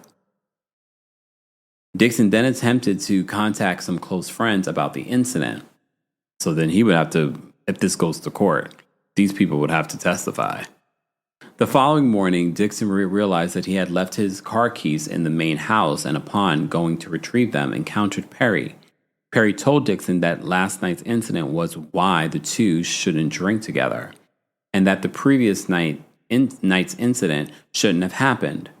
Dixon responded saying, "Oh, so that was my fault," to which Perry replied, No, I'm not saying that. I'm just saying that it shouldn't have happened and I drank too much," attempting to excuse himself for grabbing Dixon's buttocks, groping Dixon, and attempting to have sex with Dixon against his will. At this point, Dixon left Perry's home uncontrollably shaking and contacted his close friends to discuss the unspeakable horror from the night before. For the next several days until June 6, 2021, Perry texted and called Dixon incessantly, with messages asking Dixon to call him or answer his calls. Finally, Dixon answered, at which point Perry began to apologize, blaming the testosterone supplements he was taking at the time. Perry had confided in Dixon about these supplements in the past messages and decided to use them as a scapegoat for his actions. Dixon emphasized that he was not okay with what happened and that he had never asked Perry for anything, to which Perry replied, "I know, that's why I like you." Perry further attempted to rectify his misconduct by inviting Dixon on a yacht trip and telling Dixon that Perry was for sure going to make Dixon's pilot. The pilot of his series. Dixon realized that Perry was offering to make a lose it to effectively silence Dixon. Perry sent a text message trying to arrange for Dixon to come on his yacht with another person so that Dixon would feel more comfortable. Dixon responded that he would not board the yacht and refused Perry's invitation. After Dixon refused to go on the yacht, Perry did not text Dixon for 5 months. Sensing that Dixon was upset, Perry called Dixon once to update him that Perry was looking for a director for the pilot. During the 5-month period, Dixon was regularly in therapy. He suffered from severe depression, anxiety, stomach pains, and nausea, resulting in a new prescription for another antidepressant. Dixon was diagnosed with post-traumatic stress disorder, and his therapist recommended that he seek outpatient treatment upwards of $20,000, a price too high for Dixon at the time. During that time, and I think these are important things to note because this might come up for why he's asking for $260 million. He said the price too high for Dixon at the time. During that time, Dixon began speaking with people about the sexual assault that was assessing his rights. As soon as Perry realized that Dixon was done talking to him, Dixon got a message from Perry's fixers. Perry's fixers contacted Dixon, indicating Dixon's character on the Oval, the one who was shot, would be returning with a new storyline next season, and Dixon was receiving a graduated raise from $10,000 per episode to $16,000 per episode. That would continue to increase to the upwards of $19,000 per episode over the coming seasons. The attorney said that Christmas came early for Dixon because he was, quote, doing a good job on the Oval. Well, if he has the receipts to provide, well, this is what I was making. This is what I was making before. This is what I'm making now. That would prove some of this, but I don't see any of that shared in this lawsuit, but maybe it will in court. However, they also told Dixon that he was forbidden from letting his castmates know about the raise because nobody other than him would be receiving a similar pay increase. Here's the thing, though. If you were an actor on the Oval and you're watching this or you saw some of this lawsuit, only you could corroborate some of this. You'd be like, oh, he was making that much and I was making this much and I maybe had a bigger role than he did. Maybe, but they're not going to speak up because they want to continue. Remember, a lot of the actors that work with Tyler Perry continue to work with Tyler Perry because it's so hard in Hollywood for Black actors and actresses to get work. Literally, what was it, Corey Hardrick, Tia Mowry's ex-husband, was talking about this as well, working with Tyler Perry and how Tyler Perry helped him in his career recently. You also keep in mind, too, part of the reason why Corey and Tia broke up was because she was bringing in a lot more than he was. He wasn't necessarily bringing in the same amount that she was. All right. So he couldn't mention it to the other folks. And they said because he was doing a good job. The attorney said that the Christmas came early for Dixon because he was doing a good job on the Oval. However, they also told Dixon that he was forbidden from letting his castmates know about the raise because no one other than him would be receiving a similar pay increase. However, they also told Dixon that he was forbidden from letting his castmates know about the raise. We read that already. Lastly, the fixers told Dixon that Perry wanted to buy the right to produce the pilot of Losing It and planned to spend up to $1 million producing the pilot. Dixon immediately knew why he was getting this raise and why the pilot was being produced. He knew he could keep the money in the job or complain about the sexual harassment, but not both. The situation facing Dixon presented a challenging decision that left him unable to take any action or make any decision. The prospect of sexual assault and harassment becoming public and dealing with Perry's highly paid attorneys was daunting. Perry had significant resources, whereas Dixon did not. Dixon's goals of working as an actor and being discovered for his talents might be jeopardized. And what an extremely difficult decision. Dixon bowed to the pressure and fear of losing his livelihood in the hopes of advancing his career. Dixon decided to return to the set and have his pilot produced. He insisted, however, and decided to put safeguards in place between himself and Perry. In or around November of 2021, Dixon returned to shoot the Oval. It was then when he saw Perry for the first time in person since the June 2021 sexual assault. Dixon suffered a panic attack in his trailer, prompting another actor to calm Dixon down. Someone else they would have to call if this goes to trial? Fine. Seeing that Dixon was still upset, Perry knew that he had to up the ante to ensure Dixon's silence. Perry began periodically texting plaintiff regarding the production of the pilot, Losing It, to string Dixon along.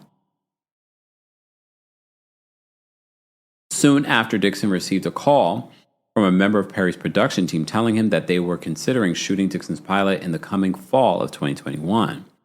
Dixon was desperate for this good news, given the uncertainty surrounding his finances and concern about his future. On or around March 4th of 2022, Dixon signed the literary purchase agreement for the pilot, giving the rights to the series to defendant TPS, Tyler Perry Studios. Dixon was unaware that Tyler Perry Studios' pre-existing television contracts with Viacom CBS, now known as Paramount Global, which would later prevent the sale of Dixon's show to any media outlets or streaming services for 2 years. On or around March 21, 2022, shortly after seeing each other on the set of The Oval, Dixon and Perry began shooting the pilot. Perry called Dixon following the shoot, telling him that the show would net $2 to $3 million per episode and run for 2 seasons, guaranteed. Perry purchased the rights to losing it from Dixon, but did not try to sell it to any network. In fact, Perry was under contract with Viacom CBS, preventing him from selling Dixon's show for an additional 2 years following the purchase. In other words, Perry spent money shooting a pilot for a show and then purchasing the rights to it, knowing that Perry could not sell the show for 2 years. Clearly, this was done for the ulterior motive of silencing Mr. Dixon. As it turns out, or if we want to talk about it on the other side, are you filing this lawsuit because you're upset about your pilot not moving forward? Just playing devil's advocate. As it turns out, Perry had no intention of ever producing Losing It. All right. Perry was only using the show as a quid pro quo to Dixon, holding its production over Dixon's head like the sword of Damocles. On or around April 9th of 2022, to his surprise, plaintiff received the script for another season of The Oval, in which plaintiff's character, originally written as a grocery store clerk, would play a male prostitute being pursued by a pimp. The character's scenes and story shared eerie similarities to Perry's pursuit of Dixon. While it was not surprising that one of Perry's characters would end up this way, the timing of the change to Dixon was a very clear message. As Dixon continued to read through his scripts, he started to notice that Perry included lines taken directly from things that Perry and Dixon spoke about. Perry started to base the script on real life and made it personal. For example, Perry wrote about Dixon that "I don't like none of my B words running away. He was making good money for me." In or around April of 2022, before beginning to shoot the next season of The Oval, Perry called Dixon to discuss the June 2021 sexual assault. On the phone call, Perry lectured Dixon about Dixon was overreacting to the sexual assault. Did he recall that call? Did he record that call? Just saying. On the phone call, Perry lectured Dixon about how Dixon was overreacting to the essay because of prior essays in Dixon's life. Perry said that there was a misunderstanding and miscommunication and that Dixon needed to say no stronger, which we talked about. In other words, Perry blamed Dixon for the essay, claiming that Perry felt that Dixon's no was really a yes because Dixon did not say no strongly enough. So as not to jeopardize his employment with the defendants, Perry and TPS, Dixon dismissed the conversation, especially due to the allegedly impending sale of his show to a major broadcasting company. On or around October 28th of 2022, after filming a full season of The Oval, Perry told Dixon that despite shooting the pilot, it could take a while to place, and that Perry couldn't do any other television series until his deal was up with Viacom, which would take about 2 years. In or around January of 2023, plaintiff indicated that he was moving to Santa Monica. He did so to put some distance between himself and Perry. Tyler Perry replied that he was glad to hear that Dixon was moving away and asked if Dixon's no was stronger before he left. Perry reiterated that Dixon should have a strong no and make it clear when he said no. Okay. I had to take a little bit of a break. Leave my fourth wall in. This is a lot to talk about. So this was Perry's way of once again referring to the June 2021 sexual assault of Dixon and making it clear that Perry felt no remorse for assaulting Dixon against Dixon's will. Let me make sure I'm recording, because if you remember, there was a time I recorded like an hour and something Diddy video, and I looked back and I was like, I'm on mute? No, we're good. So Dixon remained calm considering these triggering comments because he needed Perry to help him with his dreams of producing a show and because Dixon was still a regular actor on The Oval. Even after Dixon moved to California, the quid pro quo harassment and attempts to cover up the sexual assault by promising a show continued. Perry would call Dixon, who felt obligated to pick up Perry's phone calls and respond to text messages. These conversations would often start about work and then men's business relationship and then transition to further conversations about Dixon's sex life, adding to Dixon's trauma and forcing him to relive the sexual assault. Perry continued to envelope Dixon in his feeling of reliance and justify the sexual assault that happened.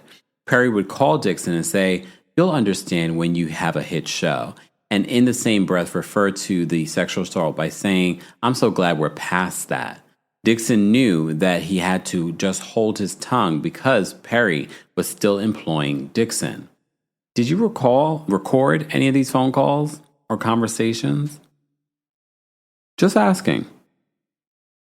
Perry would call Dixon, and again, a lawsuit doesn't mean necessarily he doesn't have these recordings. Maybe he's waiting to drop them during the trial if it goes. Perry would call Dixon and say, "You'll understand when you have a hit show." Okay. On or around October 2023, Tyler finally contacted Dixon, indicating that he was going to be finished with his Paramount Global contract in January of 2024, and that he would be able to start working on selling Losing It.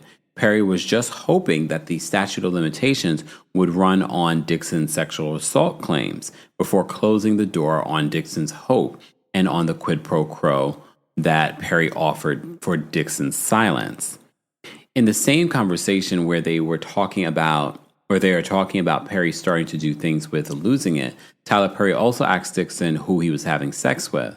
Perry further pushed for details, asking Dixon if he was the giver or receiver in this scenario, or if plaintiff used protection and PrEP when engaging in sexual acts. Perry continued to probe other intimate details about Dixon's sex life.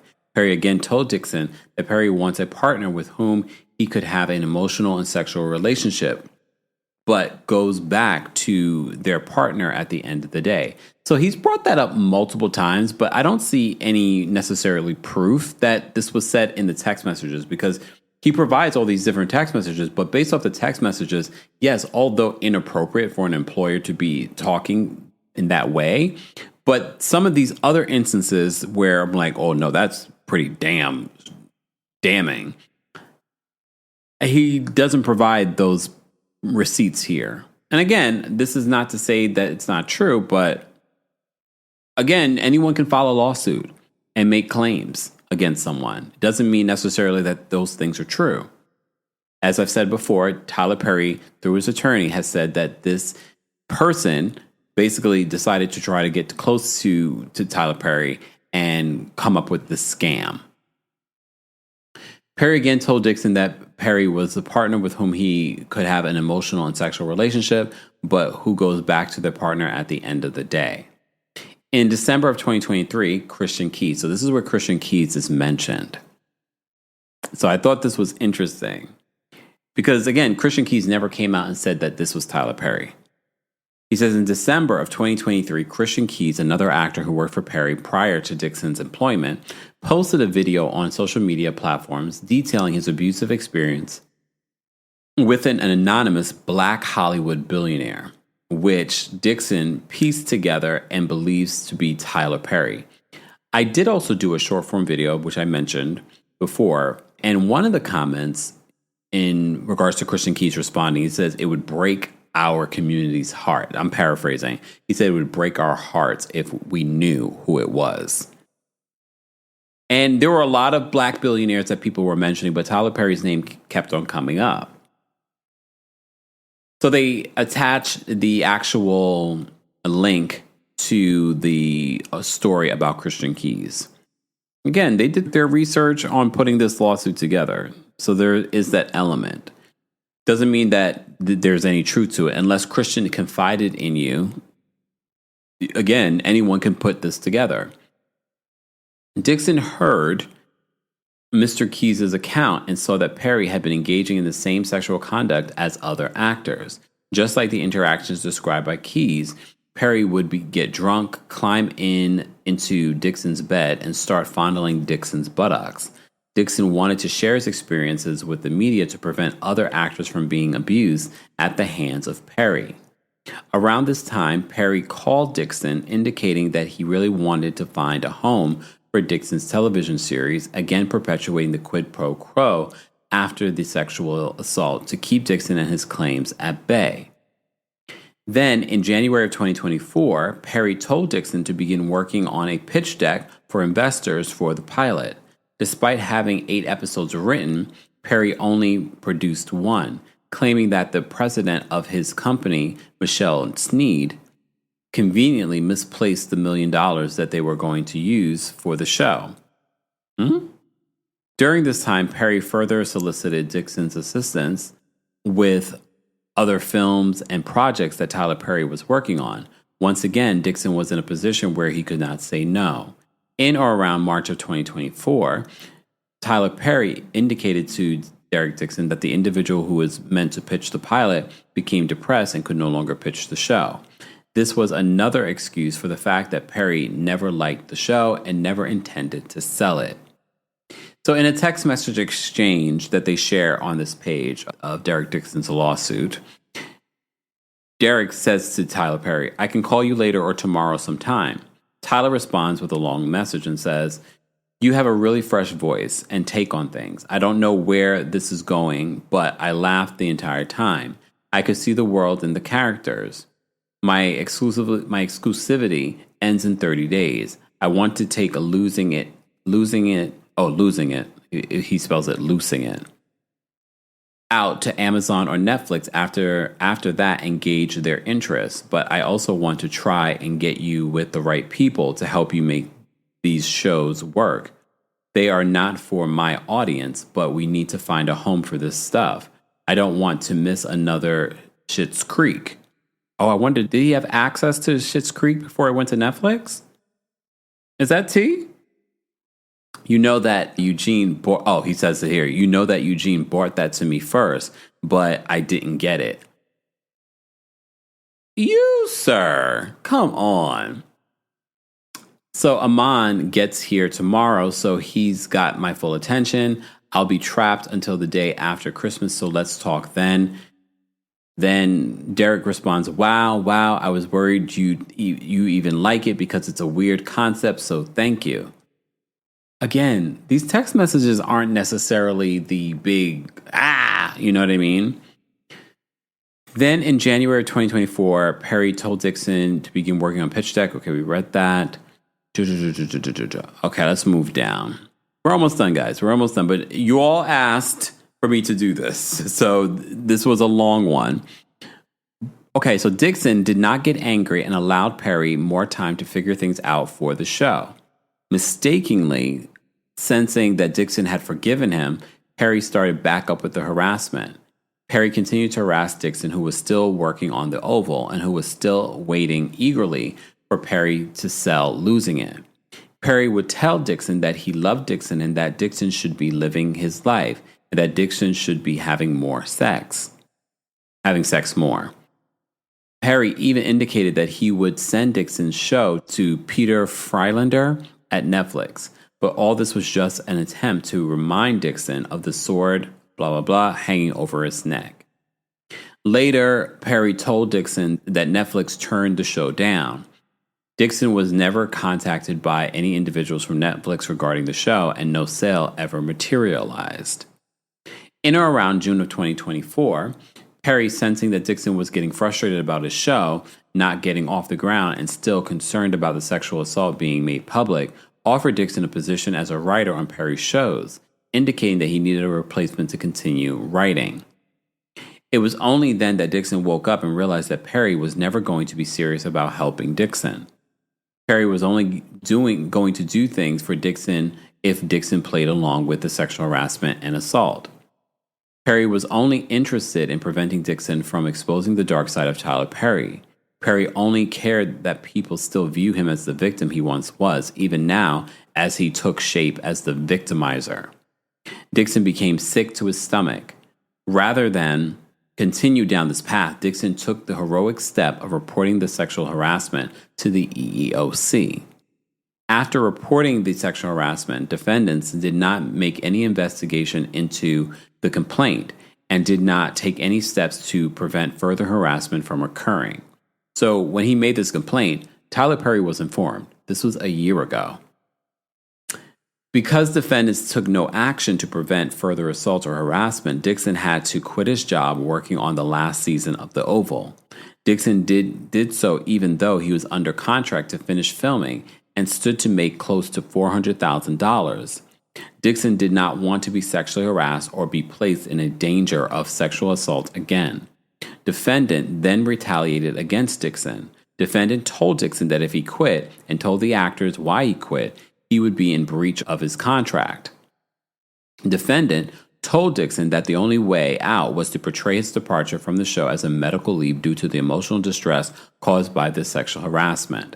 The leave of absence was to be paid medical leave.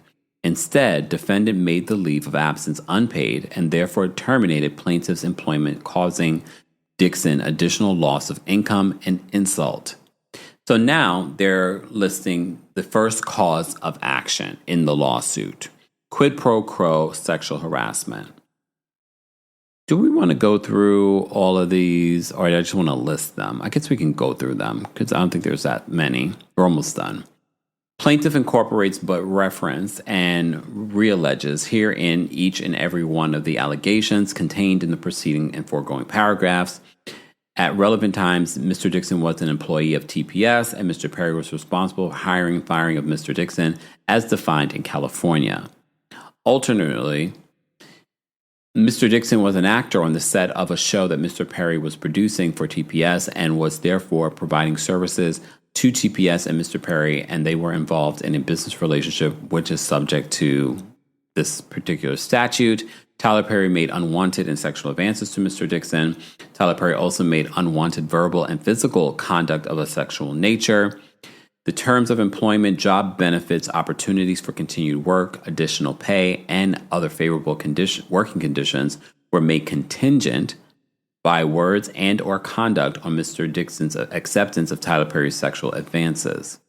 Mr. Perry made it clear to Mr. Dixon that he would kill off Mr. Dixon's character if he did not indulge in Mr. Perry's sexual harassment. And then it goes on through the things that we've already read about in regards to this. Okay? All right. Let's move on to the next cause of action. So the second cause of action, work environment harassment.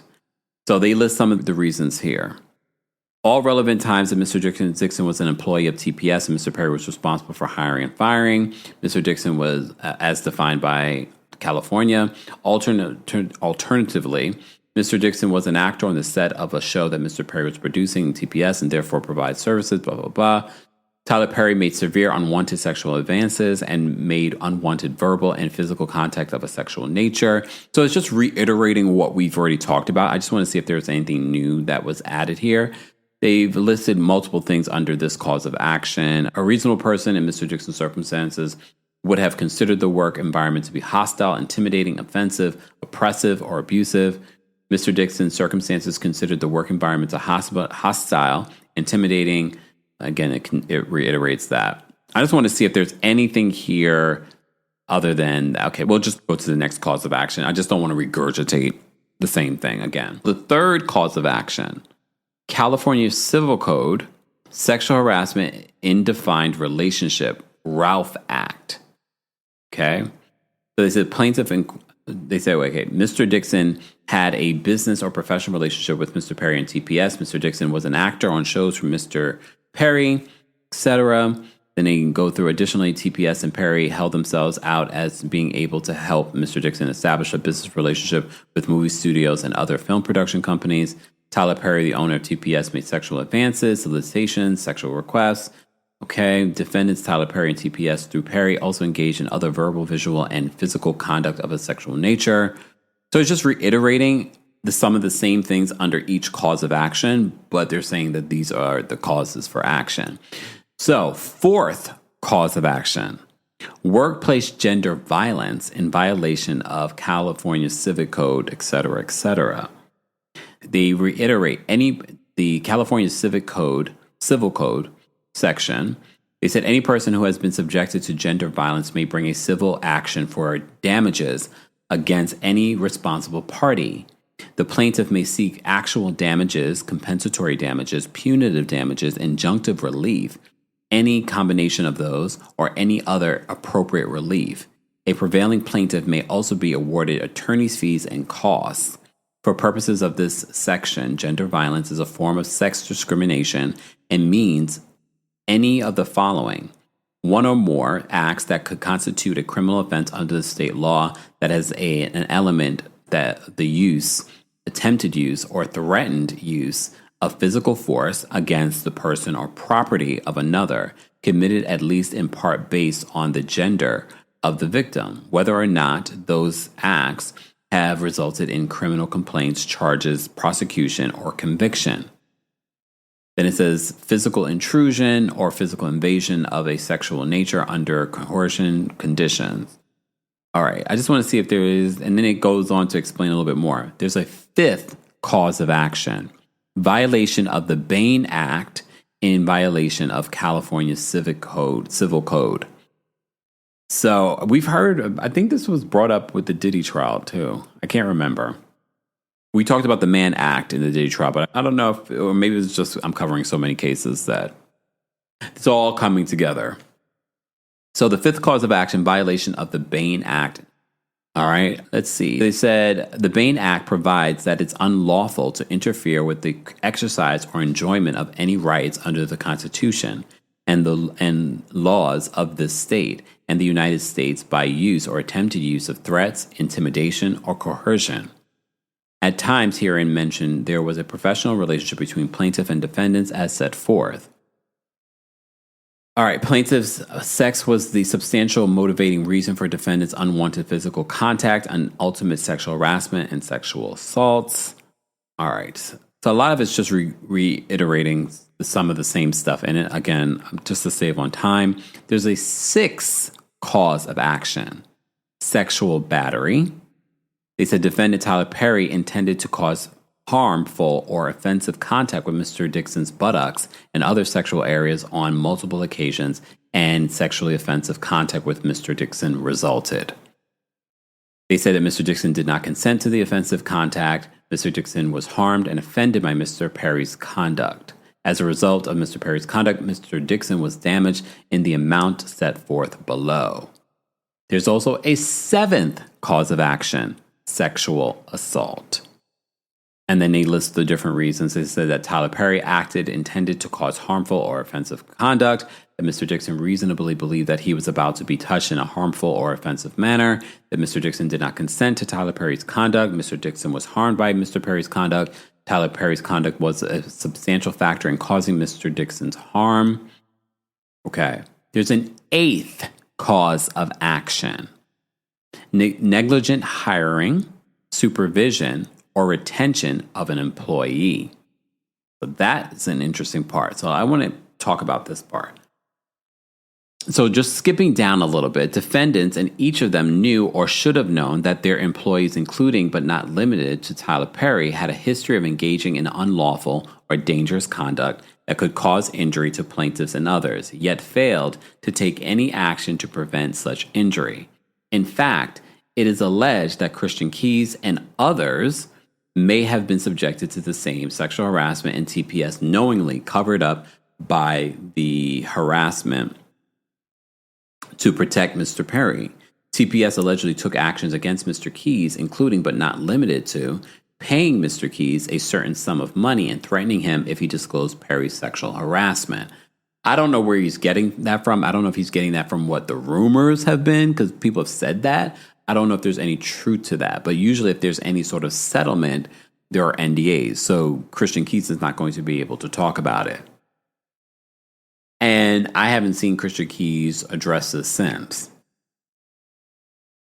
They said at all relevant times, defendants and each of them and their managerial employees or agents knew or reasonably should have known that the conduct and omissions alleged herein violated plaintiff's rights under state statutes and common law. So this is more so when it comes to Tyler Perry Studios. We have to remember Tyler Perry is a person, but then we're talking about an employee. We're talking about his studio, his company is also being sued here by a former employee. Okay, there's a ninth cause of action, intentional infliction of emotional distress. Again, all these cause of actions, all I hear now is like, that's all I'm hearing. Intentional infliction of emotional distress. They said defendant conspired to and did engage in conduct that was extreme and outrageous and intentionally caused severe emotional distress to plaintiff. Defendant's conduct exceeded all possible and bounds of decency. Defendant acted with intent and knowledge that plaintiff suffered emotional distress due to their inexcusable and outrageous conduct. Defendant's conduct caused plaintiff to suffer severe mental and emotional distress, pain and suffering, mental anguish, and loss of enjoyment of a life. Defendant's unlawful actions were intentional, done with malice, and or showed a deliberate, willful wanton and reckless indifference to plaintiff's rights. And then it continues a little bit more. There's a 10th cause of action: retaliation. They said before the taping of the season 7 of the Oval had 7 seasons? Well, I don't keep up with Tyler Perry Productions, so I didn't realize though. Before the taping of the 7th season of The Oval, Derek Dixon made a formal complaint about the sexual harassment he was experiencing from Tyler Perry to defendants through his attorney. That complaint was protected activity. After reporting the sexual harassment, defendant did not make any investigation into the complaint and did not take any steps to prevent further harassment from occurring. Instead, defendant told plaintiff that he should take a medical leave of absence from the show due to the emotional distress caused by the sexual harassment and not report to any of his coworkers the reasons for his absence. Plaintiff was expecting the leave of absence to be paid medical leave. Instead, defendant made the leave of absence unpaid and therefore terminated plaintiff's employment. Plaintiff stood to make around $400,000 for his role in season 7 of The Oval. So he agreed to take the medical leave and leave The Oval after making this complaint. And after he found out that he wasn't getting paid for the medical leave, then he filed this lawsuit. I'm pointing these things out. I'm pointing out when it comes to Tyler Perry's side of it. I'm pointing out when it comes to Derek Dixon's side of it. We'll see. And a lot of this will ends up, if it even ends up in court, a lot of these things end up not going to court because of the discovery of it all. So I wouldn't be surprised. Honestly, sometimes people will end up filing these lawsuits, even if we think that they either have a case or don't have a case, they end up filing it with the hopes of getting a settlement. Will he get $260 million? No. I don't think he'll get $260 million. But will he get more than the $400,000 that he feels that he would have made on the last season of The Oval? I think so. I think so. And more. All right, let's move down. Prayer for relief. They say plaintiff prays for the judgment as follows. Okay. This is where we find out how much he wants. So for special, general, punitive, and compensatory damages according to proof at trial. For reasonable attorney's fees, expert witness fees, because remember, again, if you've been following the Diddy case, we've seen all of this. And the Diddy case is not civil. It's a federal case.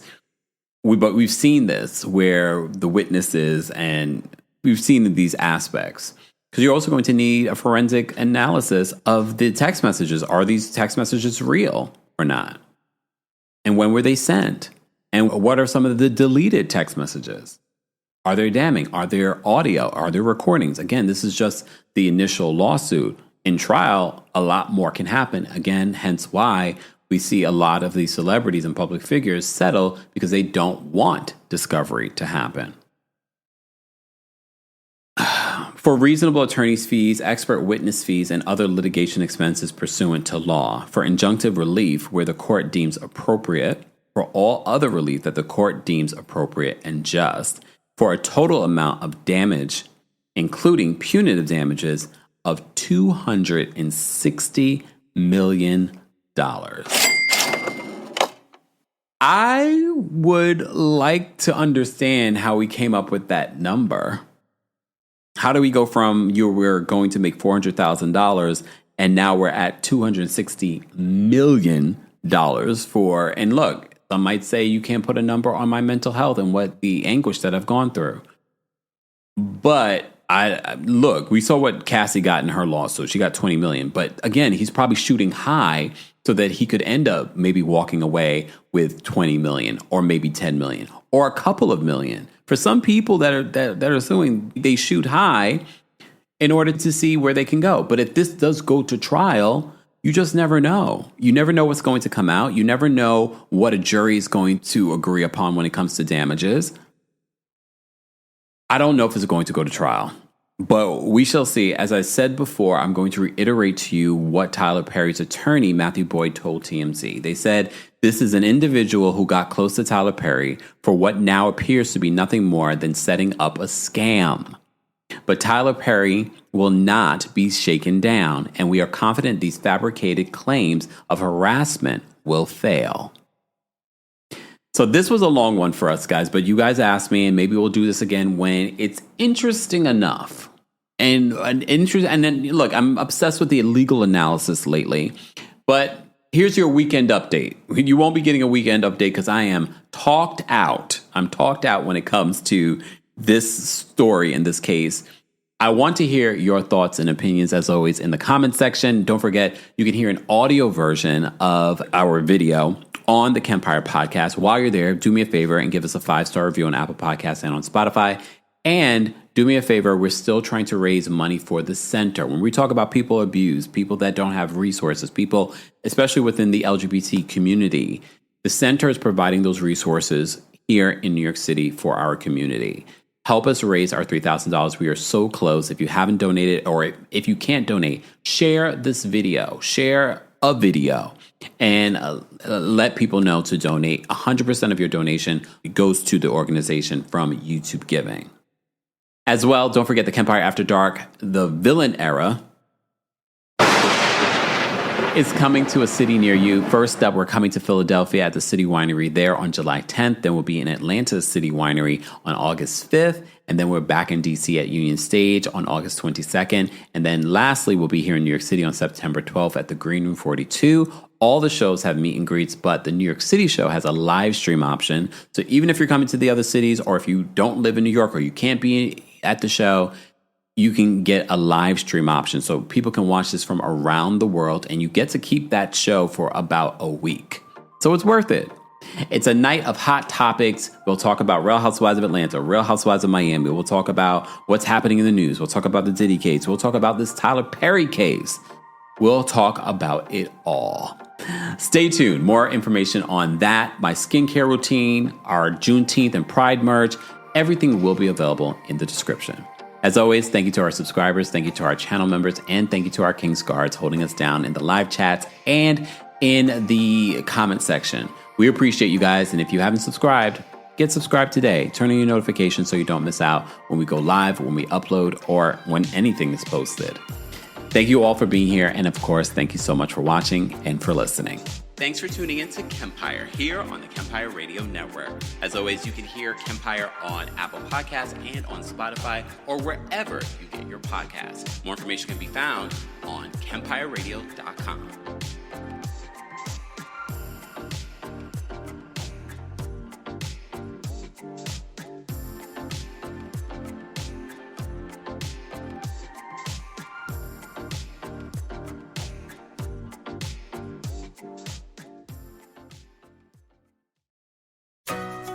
Stop by Sherwin Williams and get 30% off select paints and stains June 13th through the 23rd. It's the perfect time to transform your space with color.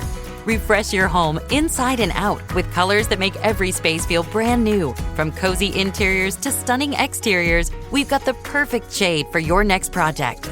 Shop the sale online or visit your neighborhood Sherwin Williams store. Click the banner to learn more. Retail sales only. Some exclusions apply. See store for details. If you're a podcast host, listen up, this one's for you. My name is Allie Jackson. I'm the host of Finding Mr. Height, a dating and relationship podcast that I've been doing for 4 years now, sharing my positive and practical approach to dating that's built on my own life experience. And I wanted to share another experience that I've had, my secret behind monetizing my show. It's called RedCircle, and I was just telling my colleague about how much I love their platform. With RedCircle, not only am I getting a seamless hosting experience, but I also love the support I receive in ad sales. It's not just typical ad sales either. It's targeted opportunities based on my show and my life. And the platform is super simple. You just set your preferences and RedCircle matches you with sponsors that align with your show. You can vet every opportunity and their platform gives you great analytics. More recently too, my RedCircle team has brought me opportunities outside of my podcast on social media to really augment the podcast partnerships, bring them full circle. I just can't recommend them enough. If you want to give it a try, go to redcircle.com to get your free trial. That's redcircle.com for a free trial.